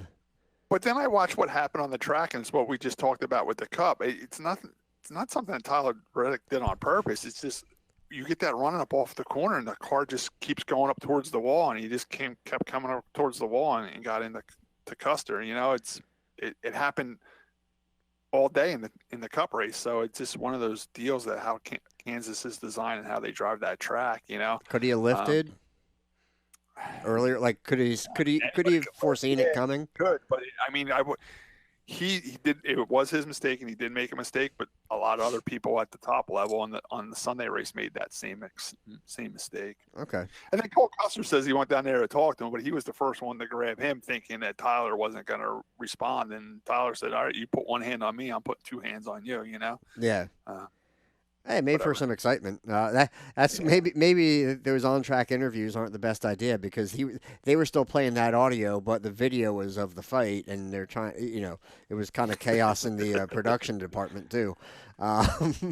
Anyway, so Reddick finished second. Briscoe, Annette, Allgaier, Clements, Haley, Nemechek, Sieg, and Chastain are your top 10. So. Other than that, I didn't get to see the rest of the race. I was busy apple picking and pumpkin picking and all that stuff. And now NASCAR goes to Martinsville. The trucks and the Cup will be at Martinsville. Do you know if Xfinity has the weekend off, or are they racing somewhere else, Josh? Let's see. The Xfinity Series next race is going to be Saturday, November 2nd at Texas. All right, so Xfinity has a weekend off. So it's trucks and Cup, and we're all going to pull and watch Danny Bohn in the truck race. Yeah. All right. And that's going to be the Texas Roadhouse 200 for the truck series. So, I mean, Texas Roadhouse. I thought it was like the NASCAR Hall of Fame race or something like that. Let's see. No, well, for the Cup Series, it's going to be the First Data 500. You know what the truck race is called? The Texas Roadhouse 200. Texas Roadhouse 200. That's a pretty long race, 200 laps for those guys. Yeah. All right.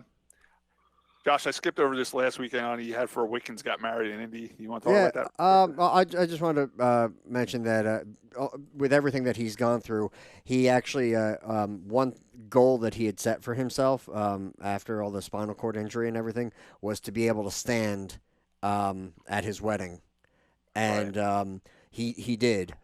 His wife held him a little bit, but he was actually standing. Like for the ceremony, the ideas and stuff, he still had his wheelchair, but he had some photos with him and his bride standing and all that, and she helped him through the first dance.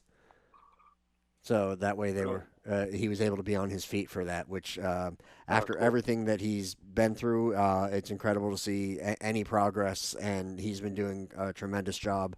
So just wishing him all the best. And it was just good all around for him. And then you had Varsha out at Formula E. Yeah, Bob Varsha, I don't know why. I don't know if other people don't like working with him or whatever. He's one of my favorite broadcasters or personalities. And he was doing work with Formula E for the past, I forget how long. And apparently he's not going to be with them next year. I don't know if he's going to be anywhere. It would be great to get him back for Formula One or something, but ESPN's just forwarding the Sky sports broadcast, so that's probably not good. So you don't even have Steve Matchett or Calvin Fish or any of those guys anymore. Speaking of ESPN, I didn't see anything, but I did see someone posting on Facebook that ESPN actually started mentioning NASCAR again in their like Sports Center broadcasts and stuff like that. It's only been 20 years? Yeah. So I don't know if that's true or not, but I did hear a few people saying that they have been mentioning NASCAR again. So maybe I feel like I mean, what have they talked about? Baseball and football, and that's it. Yeah. Well, I used to love rating. With the TV ratings, they're not getting any stronger. Who owns ESPN? NBC, right? Is it NBC owned? I have no idea. I honestly don't know. I have an ESPN app on my Fire Stick, and that's where I watch the Formula One races. My point being, with the TV package not being as strong as it used to, maybe they're going to put it back on that. Take it off major network and put it back on ESPN soon. Yeah, maybe. Well, actually, the Kansas. Scott, it's funny you mentioned the crowd being light at Kansas because but the TV ratings were up 20%. They said 20%. So everybody stayed home and watched it on TV. was it bad weather? That, Josh, you know what? Who the hell? I was trying to pay attention to the weather. What's that? Who the hell wants to drive to Kansas to watch a race? I tell you what, I've been by that racetrack when I raced out in Kansas. We drove by that.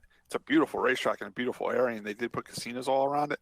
And whenever I see a bad crowd, I try to figure out maybe why it's a bad crowd. And I did notice a lot of people were wearing winter coats and stuff in the grandstand, so it might have been cold out there. Plus, I always try to look to see where the Kansas City Chiefs are playing. I don't know if they were playing at home that day too, because when we drove out there, you passed the Kansas City Chiefs stadium, and then you go about 10 minutes on the same highway, and then you pass the track, so they're real close. And I know the Kansas City Chiefs are playing real well right now, and they got a winning record going on. So if they were playing in Kansas City, which I'm not sure if they were or not, but I think they were, a lot of people may have been at the football game and not at the race. Right. Scott, were you out there? Was that one like West Coast race you had to do? Yeah, I went to Dodge City, Kansas, with the Arch Truck. They had a Midwest region, and I just wanted to go out there and race in it. That truck series had 9 regions across the country.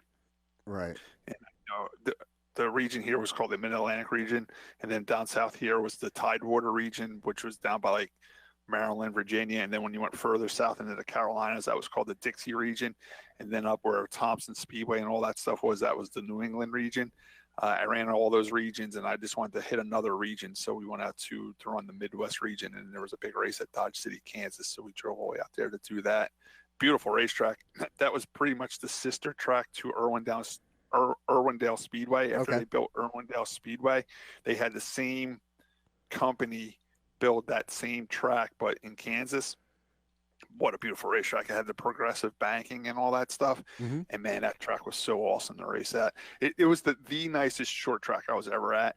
Even the pits were all paved like Wall Stadium, but all the spots were painted like a parking lot, like, parking spots. And every pit spot you pulled into was like a campsite. It had hookups. It had electric hookup and water hookup and even cable TV hookup. Wow. And when you pulled in, you just if you had an English show, you just plugged in. If you had a TV, you ran a cable to it, and you had cable TV, and you had water. That's and it had the Musco lighting. The whole facility had Musco lighting. It was so Scott was in heaven. I was in heaven. It's the absolutely nicest racetrack I ever been to. But unfortunately, out there, it was built by the town, and it was built by the taxpayers of Dodge City. Mm-hmm.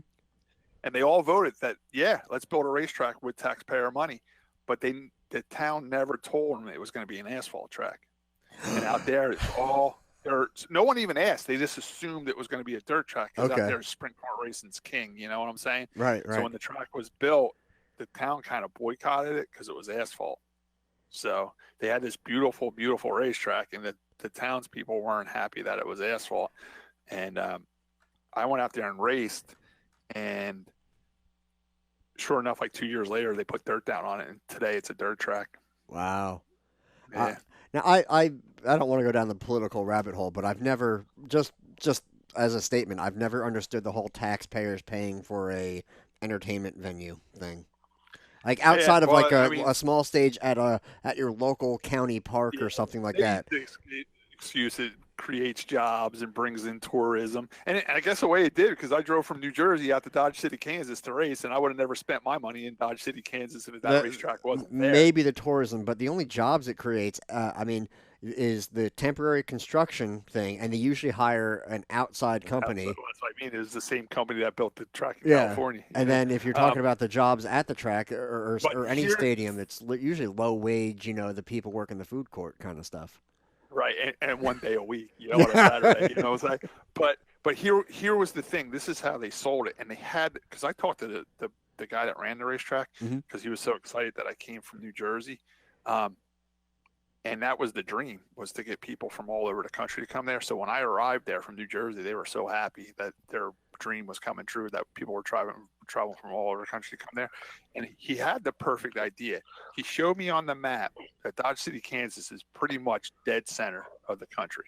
Okay. So now you can have national events right there in the middle of the country. So they want to have like the U.S. National Legend Car race there, right in the middle of the country. So everybody had the equal amount of travel. And you could have the Camping World, what they call it now, the K&N East, West, East versus West, right there in Kansas. They had the perfect idea. It just the town didn't support it being asphalt. And they're doing it now. Don't get me wrong. It worked out for them, but they had to put dirt on. You can go on their website now. They have the World Outlaws there. They have national events there, but now it's just dirt national events and not asphalt. Yeah. That's crazy, though. I love asphalt. How did cool thing they did there, Josh? You know how we pay for parking spots at Wall Stadium? Okay. You know, $100 for your parking spot. Mm-hmm. Well, there was $200 for a parking spot, but you could literally just leave your truck and trailer right there all week long. Oh, wow. Okay. So, if you didn't break nothing, you just leave it there. You just left it there. And then what they did every Thursday night, because we got into town on Wednesday, and every Thursday night is open track night. From 6 to like 10 p.m. it was open. They opened the gates, and you can go in there and work on your car, and you can go drive, test it out on the racetrack. So it was just weird. Like, you know, we pull up, we're like, man, there's race cars are here already. Man, they're racing here Wednesday night. And we saw some guy there. He's like, no, people just leave their stuff here. But if you want to come back tomorrow night's open track night, and you can come practice. So on Thursday nights, people would show up. They would unload their cars. They would work on them, do the maintenance and stuff, go out and do a couple laps, put it back in the trailer, and go home. Huh. I thought that was the coolest idea ever for a racetrack. You know, you could live there. You got cable and everything. You just cable, water, yeah, electric. Did it have a sewer hookup? No, I didn't have sewer hookup. But how did you do in that race? What's that? How did you do in that race? I did really well.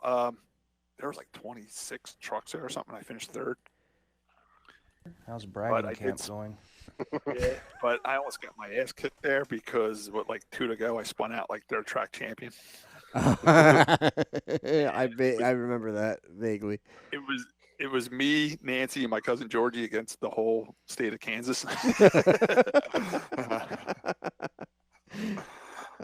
So how did you quell that uprising? You know, I did what every other race car driver ever did. I say he came down on me. It wasn't my fault. and we packed up our stuff as quickly as we could, and we got out of town. That's how we handled that situation. Yeah, I know it was a great racetrack, and you know, you just asked if there was sewer hookup. There wasn't sewer hookup, but the bathrooms, Josh, were like spotless and huge, and there were showers in the bathrooms there. Like it was like being at a country club. It was the nicest racetrack I was ever at. It was unbelievable. Wow. All right. Well, maybe I'll have to make a visit there. We're moving on to local now.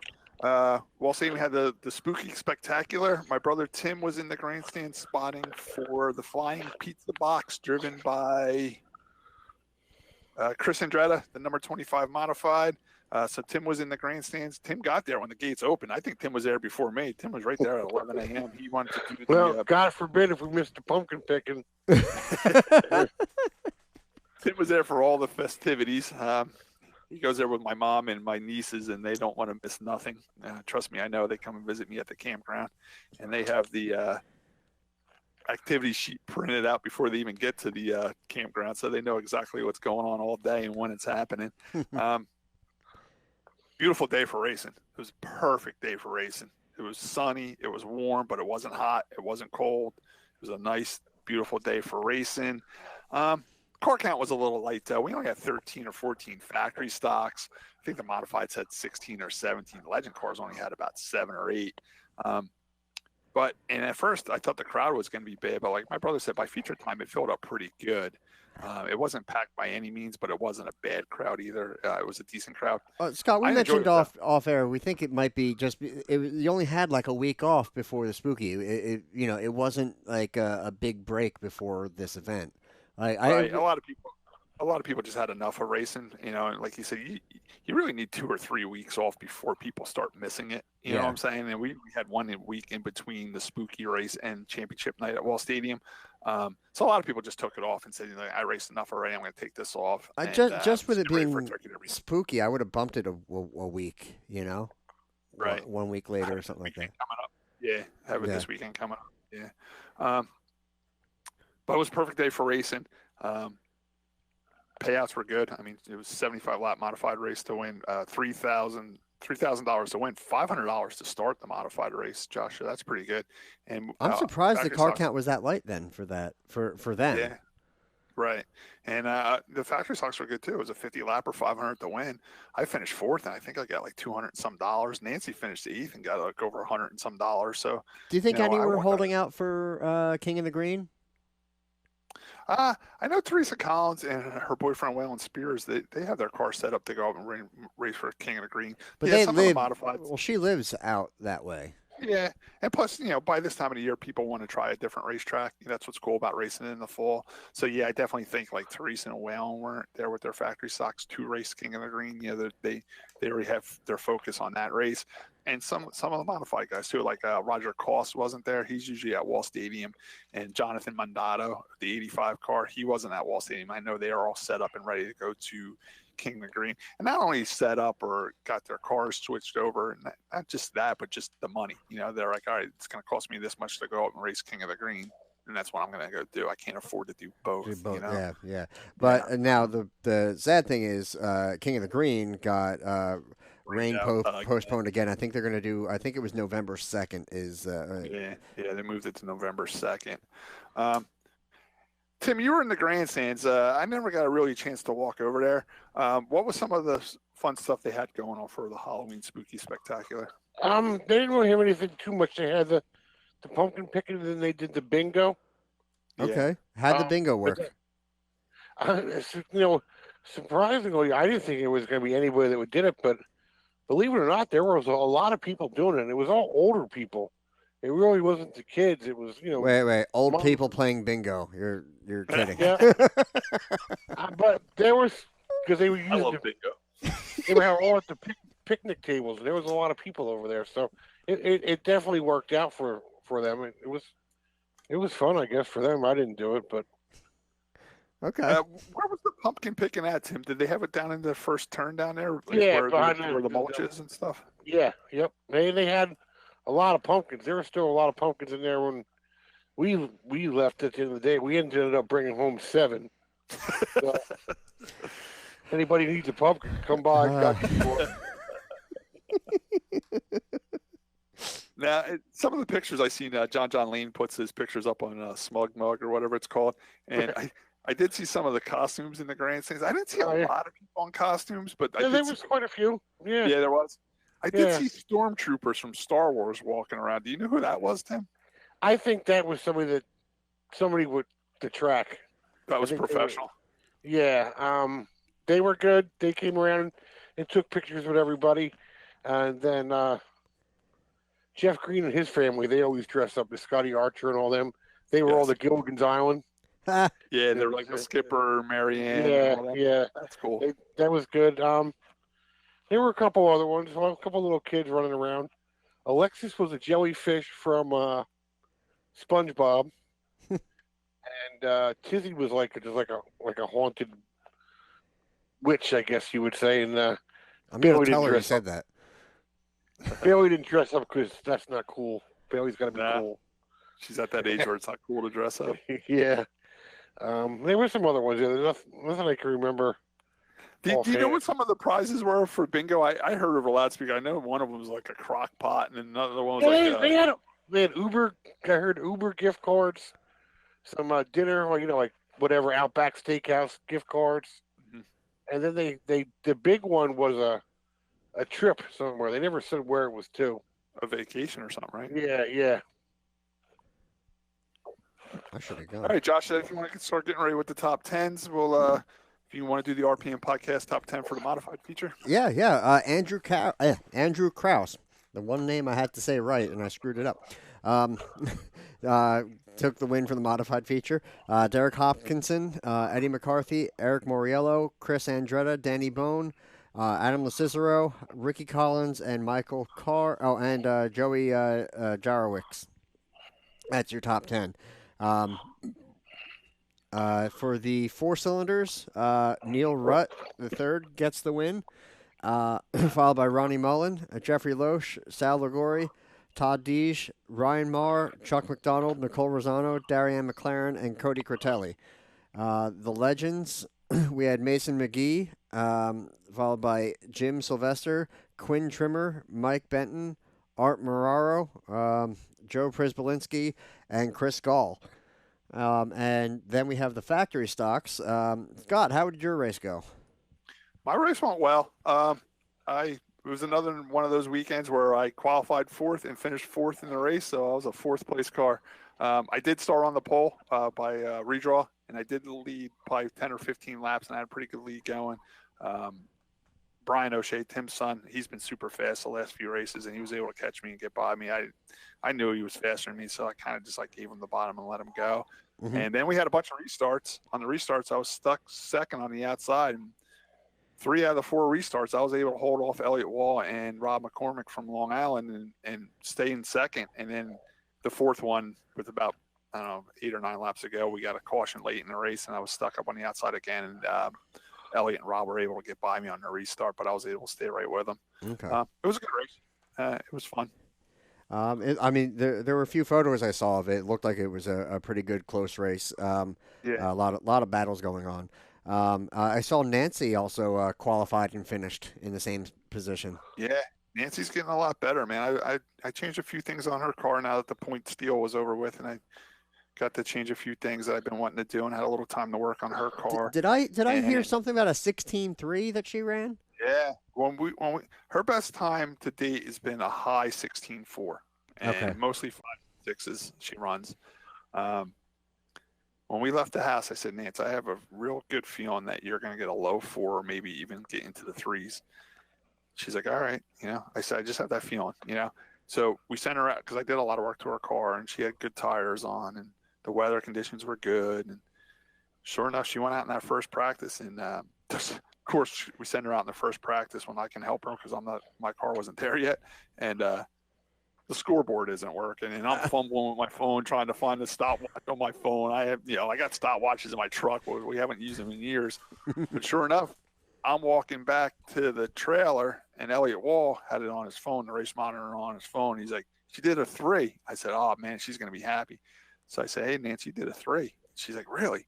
So she grabbed her phone, and not only was it a 3, but it was a 300. It wasn't like a 3.9 or 390 or something. Was she then instantly mad that it wasn't a 299? She wasn't. She was happy. I was. I'm like, man, if you would have clicked off a little bit more, you would have been in the 2s.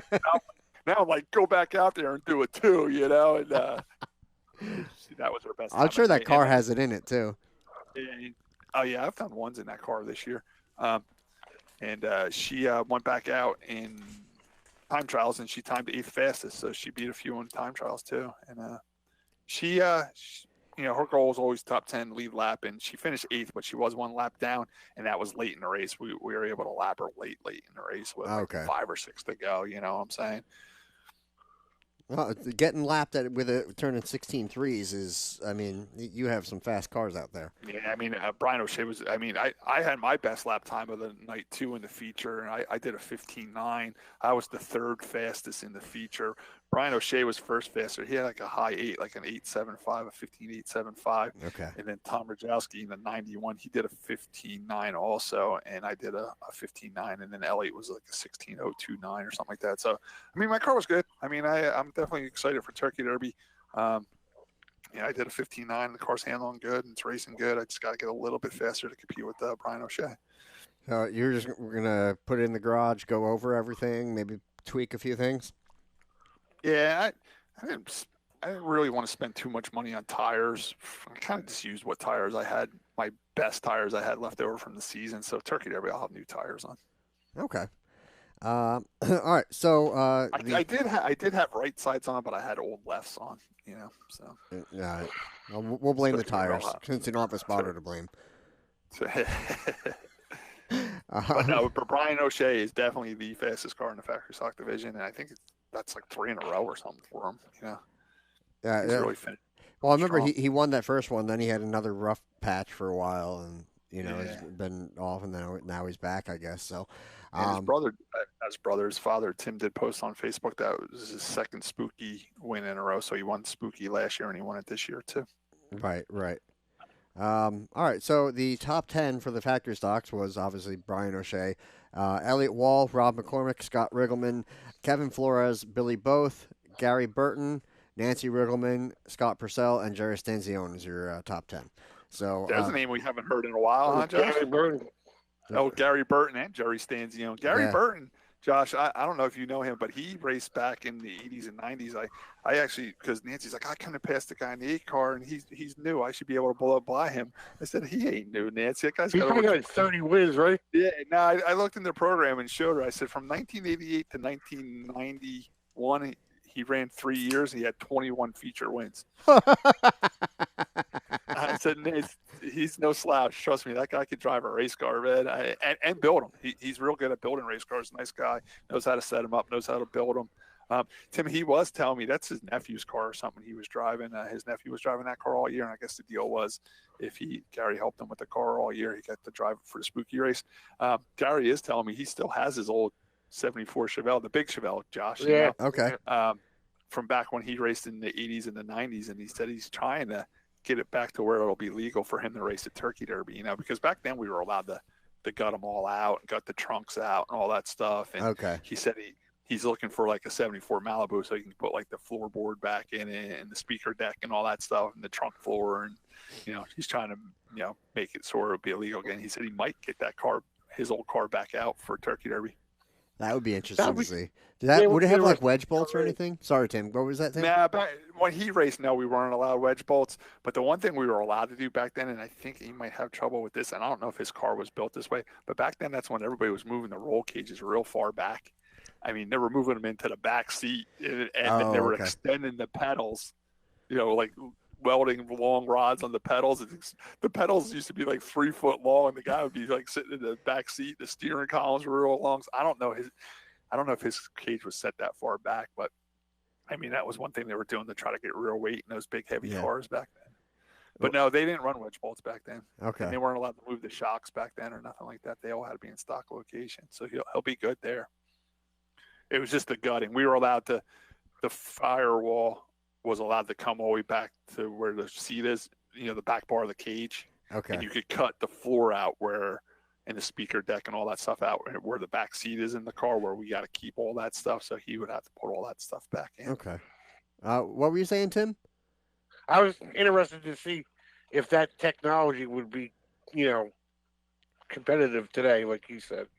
Yeah, I mean, yeah. If you had a car from back and then, yeah, they would still work now because our cars aren't much different. We're not allowed to do anything, we're not allowed to move the cages that far back anymore because we're supposed to have stock pedals, stock brake pedal. But yeah, and another name was Jerry Stanzione. He hasn't been at Wall for a year or two, and he just dusted his car off and came back, and he said he was glad to be back. And he is going to run. I did talk to him. He's going to run Turkey Derby, but he said he doesn't know if he's going to run Turkey Derby with the factory stocks because he also has a dirt car, and the Outlaw stocks race on Sunday. He said I'll probably bring his Outlaw stock and race with them on Sunday instead of bringing the factory stock back. Yeah, I honestly, I'll take just about anything right now. Which actually brings me to. I mean, my brother was trying to talk me into what's it called, auto theft or. So I told Scott he should just go to your farm and take your car. You won't even know it's gone, and then fix it. I wouldn't, but he might have some trouble getting the backhoe out of the way. Just fixing it and then put it in the back of your driveway when you got done. Like, yeah, my brother was trying to get me to commit grand theft auto today. He's like, "Go drive by Josh's and grab his car and fix it for him." Like, pimp my factory stock. Josh, I've been by your farm. I see that old Oldsmobile you have, but I don't see the factory stock there. So I have been eyeing your property up over there. All right, so you know where the garage is, right? Yeah, it's next to the garage. It's just behind there's like a garage or corn crib, and then just beyond that is the car hiding in a spot there, usually blocked in by a backhoe. So would you just park it one day and gave up on it? We moved it around. I had it down here. Let's see. The last race I ran was Turkey Derby in one of O'Shea's cars, and my car was run by Aaron Lineman. Oh, it was there that day? Yeah. Oh, yeah. Yeah. It ran. I think Animal drove it one day, and then Aaron drove it the other day. What year was that? What was it? 2 years ago? 17? Yeah. Yeah. So and then when Aaron was driving it, I think something got screwed up with the ignition and the starter stayed on or something. I mean, I didn't know because I was, in another car. But, yeah, then some of the wires got burned up and then he pulled off after I forget how many laps. But, and then I meant to work on it. And when I brought it back, I had it in my driveway for a while and I was going to do some work. And then I was going to prep it for to put a passenger seat in for an Enduro up at Evergreen, and then I kind of just I had issues trying to the starter was shot, and then I just gave that car up. might be easier for me to fix than I thought. I mean, it needs a starter and a flywheel and some electrical work. I probably would pull the motor and do new rings and bearings. Nah, that's fine. Nah, we'll put some engine restore in that Little, thing. little slick 50, you'll be fine. My brother will buy me a case of motor honey. We'll throw it in there. So it's fine. Put bee honey in there. Honestly, I mean, with the division being such a motor division right now, I mean, I know it would I'm not have. talking about for there, man. We can run that thing. Grandview, Bridgeport, Big Well, Scott, Diamond. weren't you supposed to run Grandview? Rained out. Aha. Yeah, rained out. We were all ready to go. We left Wall Stadium. We got out of Wall Stadium probably around 5 o'clock. We did go to the Arc for dinner. We left the Arc at 6:30. I was home by 7. I unloaded all my asphalt stuff. I got the dirt cars all ready to go. Looked at the weather. It was looking real iffy, so I covered the dirt cars up in my driveway, and I said, you know what? I'll wake up in the morning. If they're racing, I'll throw the cars on the trailer, and we'll go. And we woke up in the morning. It was canceled. Okay. So then I was kicking the idea of throwing my asphalt car back on the trailer and going up to Evergreen for King of the Green. And I told Nancy, I said, if I leave here by 9 o'clock, I can be there by noon. So I'll give them till 9 o'clock to decide. And by 8:30, they had canceled too. Yeah. Well, at least they called it early. Yeah. So there's 2 things left on the thing. We're going to get to the Quarter Midget email in just a second. I wanted to talk about the modified race. You went right through that. Yeah, go ahead. Go ahead. Josh. Now you got me mad. I forgot what I was going to say. Well, the one thing I want to say about the modified race while you're trying to collect your thoughts over there was Eric Mariello got penalized for what they say jumping the restart and got sent to the rear. I'm going to go out on a limb and say I don't like that call, and I think Eric just had a very, very fast race car on the outside, and we did talk about the grip strip up there and how the modifieds can launch on it. Mm-hmm. I don't think he jumped the start. I just think he beat Andrew on the start every time, because they did say they gave him like a warning a couple of times and stuff like that. He didn't jump the start. He just flat out beat Andrew on the starts, and I think that was a bad call, and he got sent to the rear. And I really think Eric could have won that race. Okay. Because on the next restart, after they put Andrew to the back, that put Derek Hopkinson on the outside in the 17 car, and he beat Andrew on the restart. But Andrew was able to pass him back, and Andrew did run a good race and did win the race. But I just think the outside lane, when that traction compound is working right and the modifieds are hooked up, there is an advantage of being on the outside now on a restart, not the inside. I'm surprised Andrew didn't pick the outside. And I think he did later in the race, but yeah. Because if you ask me, Andrew is one of the better guys to run the outside. I've seen him do it. He runs the outside very, very well. So, I've just from my experience racing with him and watching him race, whether it be a dirt car or a modified or a factory stock. That was the big controversy of the modified race was Eric Mariello getting sent to the rear. Okay. There were still about 15 laps left. I think that happened around lap 60, and Eric was able to get back up there. I think he ended up like 4th or 5th or something like that, but he definitely had a shot at winning that race if it wasn't for that call. Okay. I also, they don't do it anymore on the tour because it became such a debacle. But it was starting to be where it was the same thing, and then they started saying, "Well, the leader's got to be still at the lead at the line," and they need to do that maybe at Wall. That if the leader's if the car that starts the race still has to be the leader at the finish line, finish line, the first lap. And then people play games with that too. Oh yeah, that's what happened. Yeah, it causes wrecks 4 rows back. That's what almost caused a wreck Saturday when he threw the green. He put the green flag out like this and kept the yellow lights on, and the whole field bottles up again. Yeah, the lazy green, leave the yellow lights on. You throw the green and then put the yellow back out on the back straightaway. Right. You know what I mean? Yeah. Don't have both out where it's confusing, because some people are going to see the green flag and some people are going to see the yellow light.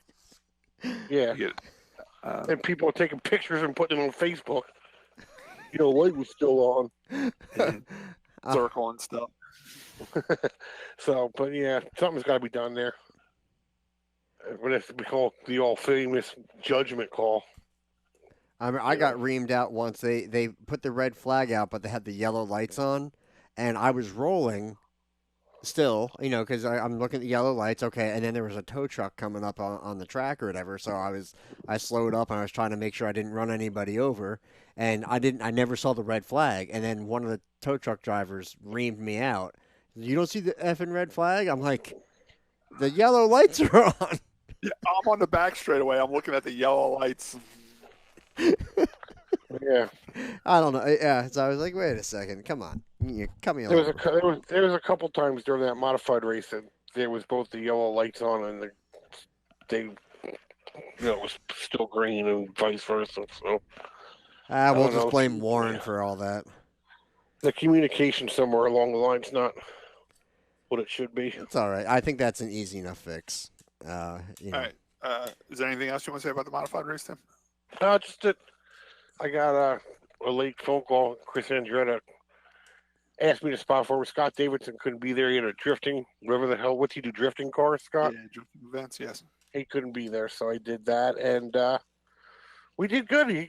Bubba ended up fifth. We got in a couple little mishaps that he had to start in the back a couple times, but we made our way back up and finished fifth, and it was a good day. I'll tell you what, Bubba's another one that he's definitely had a better second half of the season than he did first half. He really got going good as a driver, and the car's going a lot better. I think he'll be very tough over there next year if he sticks with it. Yeah, he seems like he's all in for next year. Tim, why is it called the Flying Pizza Box? That's just something I've been calling it. Oh, okay. They own Pete and Elda's. They're famous for their pizza over there. Okay. So I just thought it'd be pretty cool to call his car the Flying Pizza Box. That's why I was a little late. I was over there collecting my. That's right. Yeah. Your pay. Tim was a little late to the show. Tim's usually the one at 3:00 on Mondays. He say, "We're podcasting tonight, right? We're podcasting tonight." And it was more me and Josh because I told Josh we had Danny Bohn coming on, and I wanted to make sure we were on time and set up and ready for him. My brother wasn't saying much, which is kind of unusual. He was busy. He was busy stuffing his face with pizza. When it got close to quarter time, he's like, "I'll be home as soon as I can on my Pete and Elda's." I'm like, "Oh yeah." Now I know. You had a dinner date over there at Pete and Elda's. So anything else, Tim, with that? For the modified race? Now there was a couple people, and I didn't see it. I didn't hear it. I don't have an issue about it, but apparently a couple cars blew the stop sign again.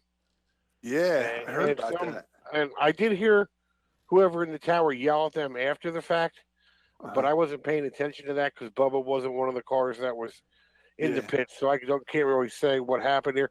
Some people say that whoever had the flag had the red flag out for like the first car, and then once the first car came down, he turned around to pay attention to what was going on the big track, and a couple more cars snuck out without the flag.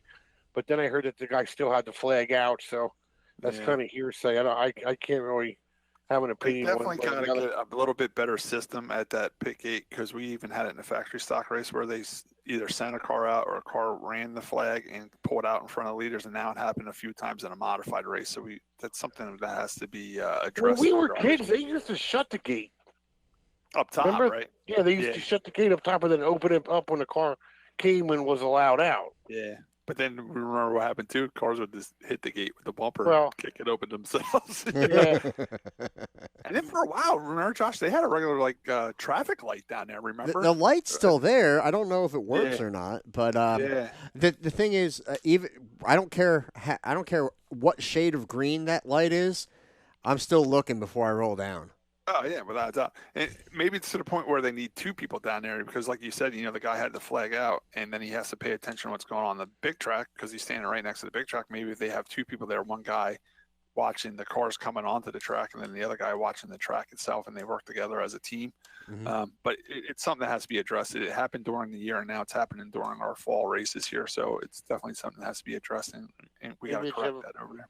A guy have a flag on top of the hill and one at the bottom of the hill, maybe. Yeah. I don't know.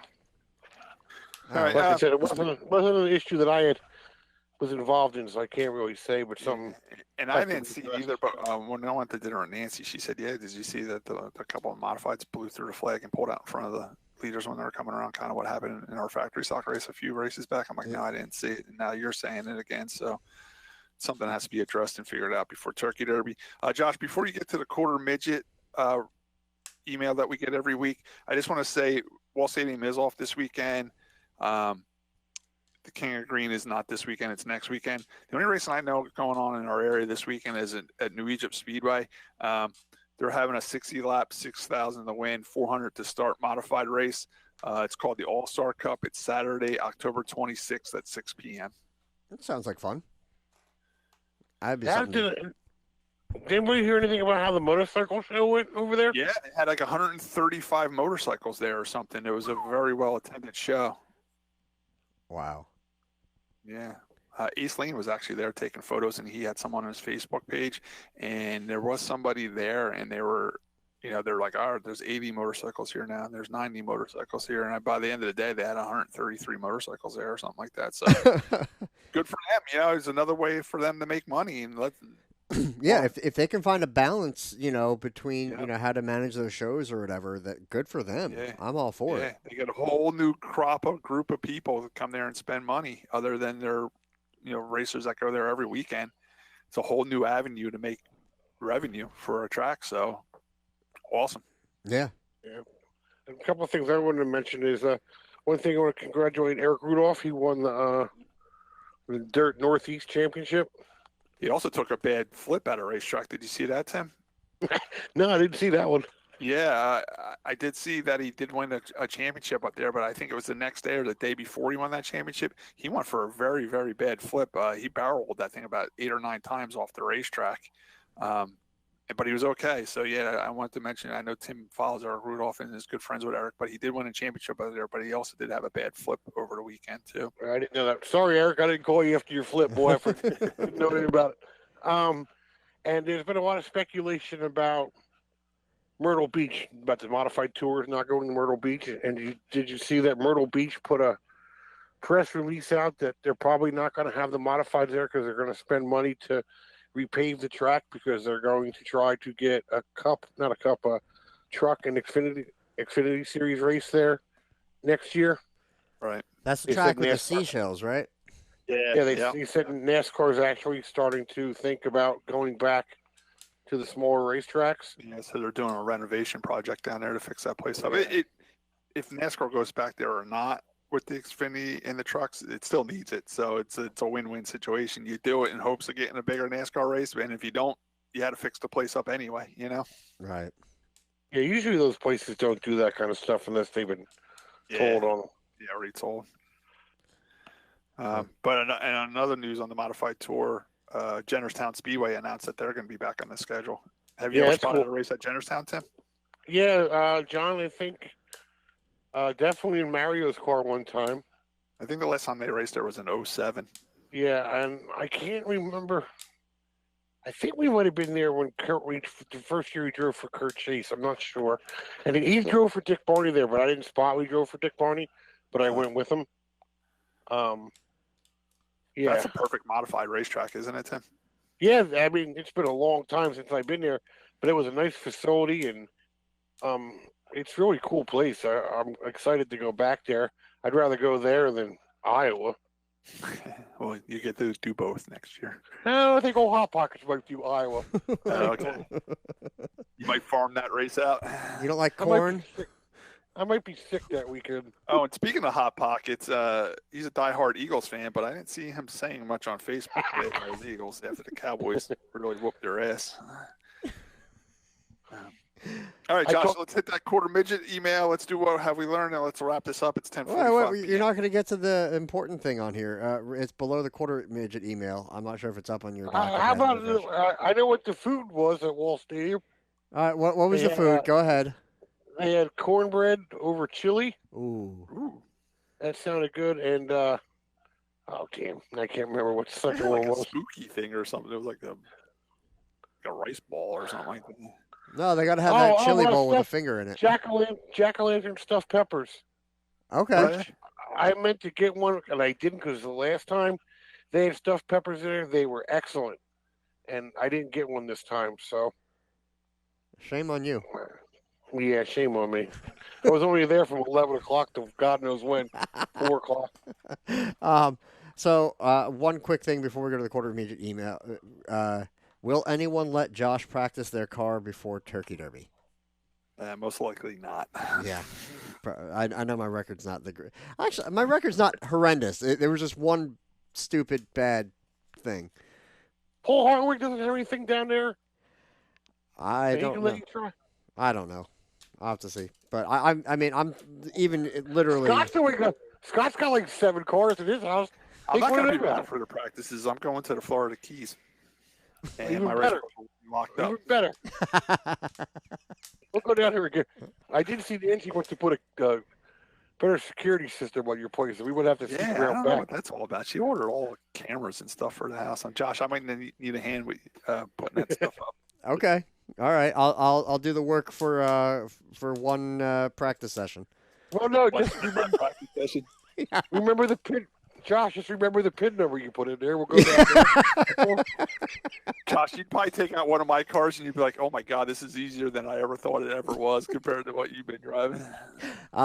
You're probably incredibly right. You're probably like, oh, wow, the brakes work in this car. Wow, it's not rattling going down the straightaway. Well, to be fair, in the 55, I did turn a 15.8. Oh, wow. Yeah. That's cruising. Yeah. But that was before the Hoosiers. Yeah, well, they were faster. The DOT tires were actually faster than the Hoosiers. Yeah, but I mean that was still a pretty good time. Yeah, oh yeah. So, yeah, I just honestly, like I said, just in practice, just so I can run a couple laps and say that I did it. All right, do the Quarter Midgets real quick. Let's do what have we learned and let's get going. This is probably like the longest show in history. Yeah. It's going there. All right, so this is the final points race for the Quarter Midgets. The Junior Honda A main, Chris Buffalino, Anthony Kane, Aubrey Bain, Mason White, Jake Mullen, Cole Farris, Ryan Patterson. The Senior Honda A main, Thomas Schwartz, Braden Janey, Gianni Monteleone, Jojo Leonardo, Brandon Sullivan, Jackson Herr, Gia Conte. Oh, wow, that was loud. Justin Farris, Shannon Schwartz.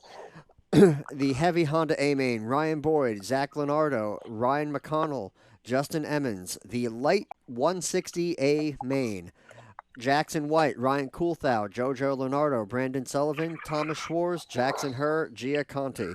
The Heavy 160 A main, Ryan Boyd, Zach Leonardo, Ryan McConnell, Justin Emmons, and Abby Witter. Now, the season point champions for the Quarter Midgets, the junior animal champion is Chris Buffalino, senior animal, Ryan Coulthau, junior Honda, Chris Buffalino, senior Honda, Thomas Schwartz, heavy Honda, Ryan Boyd, light 160, Ryan Coulthau, heavy 160, Ryan McConnell. And there you go. So that's the season for the Quarter Midgets. They have their own Turkey Derby, right? Yeah, it's usually like mid-November, before our Derby. Okay. I know our pits get pretty stacked up, and they end up putting the factories out in the out in the parking lot. Josh. Yeah.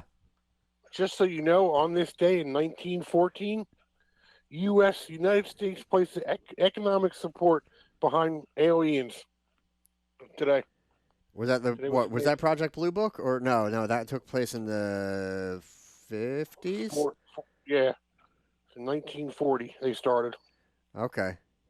1914. 1914. Wow.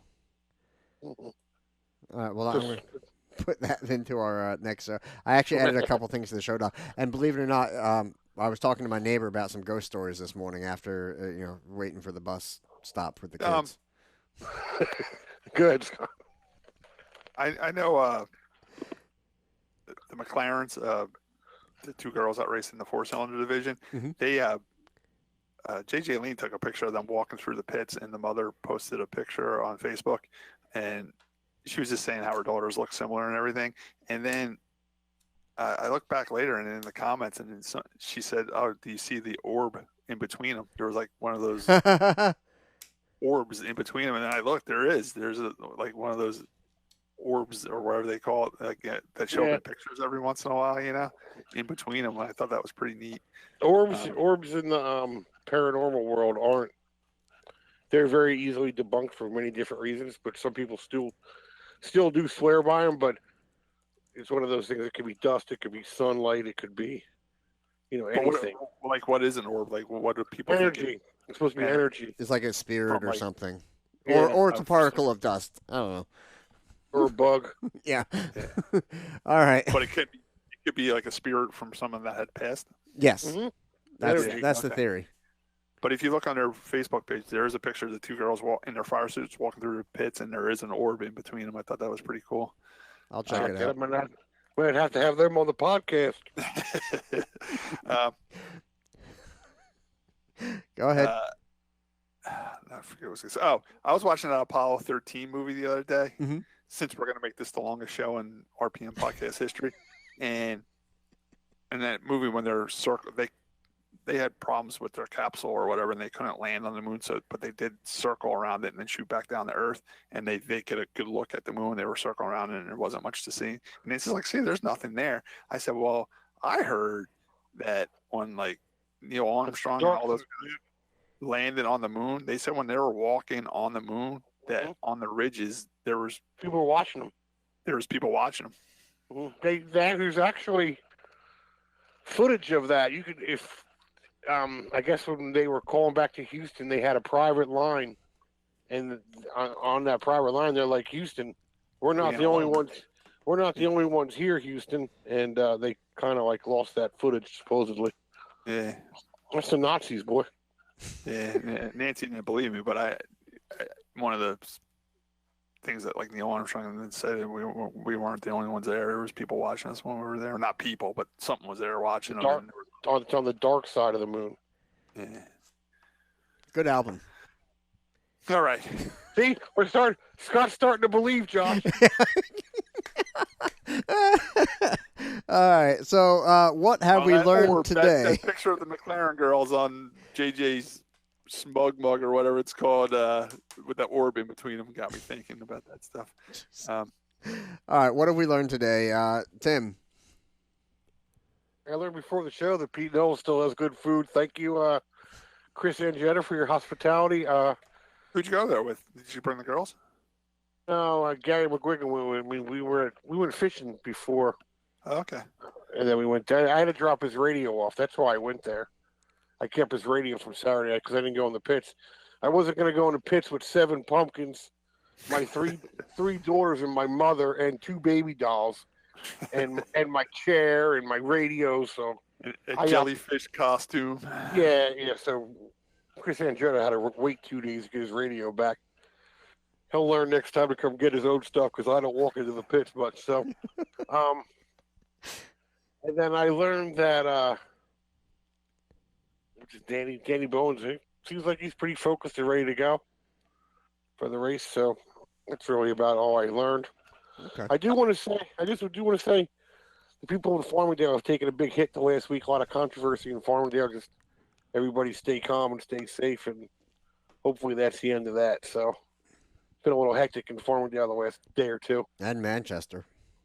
Yeah. I mean, the town I grew up in had 2 murders, and now quarter mile down the street where I presently live, there was a murder. So it's yeah. Oh, man, maybe that's why Nancy ordered all the surveillance cameras we got to put up, Josh. Maybe it's not to keep an eye on the race cars. That's just a happy She's byproduct. Like, I'm putting one in your garage, and it's going to be linked to my cell phone. I said, "Oh, you can't do that because then you'll see me watching Bravo out in the garage when I'm working on the race cars." What I learned is the conspiracy of Clarence's Steakhouse only brings in the good steaks during race weekends. Do you want to hear the whole story about that? Why that? I think as well. Let's go 3 hours on the show. First of all, One time when we went to Clarence's Steakhouse, Josh, you know, like the tables that you sat at lunch in school, just all the kids all sat at like big long tables. Yeah. Well, that's the way. That's the way you eat there. You sit down, you order your food, and there's just big cafeteria tables. And there was one guy that was in there. We were in there. He was across. He goes, "The steak's good tonight, honey." And we, you know, he got two guys. He goes, "You guys just here for the races?" And we're like, "Yeah." He goes, "That's good. We only come here when the race is going on." He goes, "When it ain't races season, old Clarence, he serves whatever he get, deer, raccoon. It ain't steak. The place sucks. You gotta come here when it's races season." He's like, "Ain't that right, honey?" She's like, "Uh-huh, that's right, honey." And then it just happened to me and Ed Bennett were going somewhere. John was driving for Ed Bennett, and I was with Ed with the race car, and we must have been going to South Boston or somewhere, some place close to to Clarence's. And Ed's like, "Where do you want to eat, Timmy?" I'm like, "Let's go to Clarence's." And it wasn't Martinsville, nowhere near Martinsville race season. So Ed's gonna get mad at me for this, but we go to Clarence's to eat, and we eat, and it wasn't horrible, but it wasn't the best steak I ever had. Ed Bennett gets about halfway, 3/4 way through, goes, "I don't know, there's something wrong with my steak. I don't feel so good." So we go out, we pay for dinner, we go out, he's puking in the parking lot, all over the place. Puking. I'm like, "What's wrong, Ed?" He goes, "I don't know, my steak was bad." I go, "Yeah, that hillbilly that we were here last time told us that he sells raccoon meat during off season. Must be true." So. And I tell you what, by listening to Danny Bohn talk about it, he didn't seem like he was too impressed with the food. He said, "Yeah, it was all right." He said it was cool being in there with the race car pictures and the Martinsville clock, but he didn't seem like he was too thrilled about the food itself. That's just one of those places that you got to go because you got to go. Yeah. You know, Like the bathroom. good sweet tea. But I guess that could be any steakhouse. You know, I guess sometimes they get good steaks and sometimes they get bad steaks. You know what Yeah, I'm you saying? can go to the same steakhouse 10 times and you're going to get a bad cut of meat once or twice. I ever tell you a story where we were at like a Lone Star or a Longhorn or something like that, and my one friend ordered a medium well steak, and the waitress told him they were out of medium well steaks. like they get a pre-cooked, pre-packaged or something like that. We're like, "What?" We thought she was kidding. She's like, "No, we're out of medium well tonight, sir. Would you like it cooked a different way?" We're like, "No." I'm not we'll even have a sure how to burger." respond to that. That's when you get chicken. Yeah. They were like, "No, we'll have some ribs." Go ahead, Josh. What have you learned? Today I learned that driving is easier than flying. I learned that Danny Bohn's grandfather raced an ostrich. I learned that Danny Bohn thinks they didn't put any goo out this weekend. I learned that Bowman Gray is 2 drag strips with demo derby arenas in between. I learned that Danny Bohn was told to go drink a soda while the crew adjusted the truck. I learned that Kansas was missing a Ferris wheel, so they had a light crowd. I learned that Scott fought the state of Kansas. I learned that Tim. I learned that Tim took half the pumpkins from Wall, and I learned that Scott was staring at a picture of the McLaren girls. So, yeah, that was. Yeah, check that out, Josh. There is an orb in that picture. There is definitely an orb there. I'll check it. I will. I promise. Talking to Danny Bohn reminded me of we used to go to Scott. Did you ever go to Parker's to get tires? That was half his story. You don't remember? Well, I wasn't. Oh, you weren't there at that point. Yeah, Scott told how he ended up like. I did tell that story, Tim. How I would drive over there to pick up tires and try to, everybody was down at Bucks waiting for me to get back with the tires, and I'd come back 10 o'clock at night because I spent 4 hours talking racing with Parker. I used to go there with John. And you know how John, he's like always in a rush to do everything. If we'd have to go inside and have coffee with Parker. What a fountain of knowledge is. Yeah. He had all kinds of stuff. We definitely talked about that in the beginning of the show. As long as Josh had the audio on, right? You'll hear it. Yeah. So it's true, Josh. I backed it up with my story about it. So. Yes, you did. All right. Well, I'm going to run out of memory on the camera, so we better wrap it. All right, guys. It's 11 p.m. That wraps up episode 155 of the RPM podcast. We thank Danny Bohn. We wish him well this weekend, and we'll see you guys next weekend. Thanks for joining us. Go to Wall. For Turkey Derby. Listen to the conspiracy podcast that we're going to do soon. Yes. All right. Good night, guys. All right. Good night, Scott.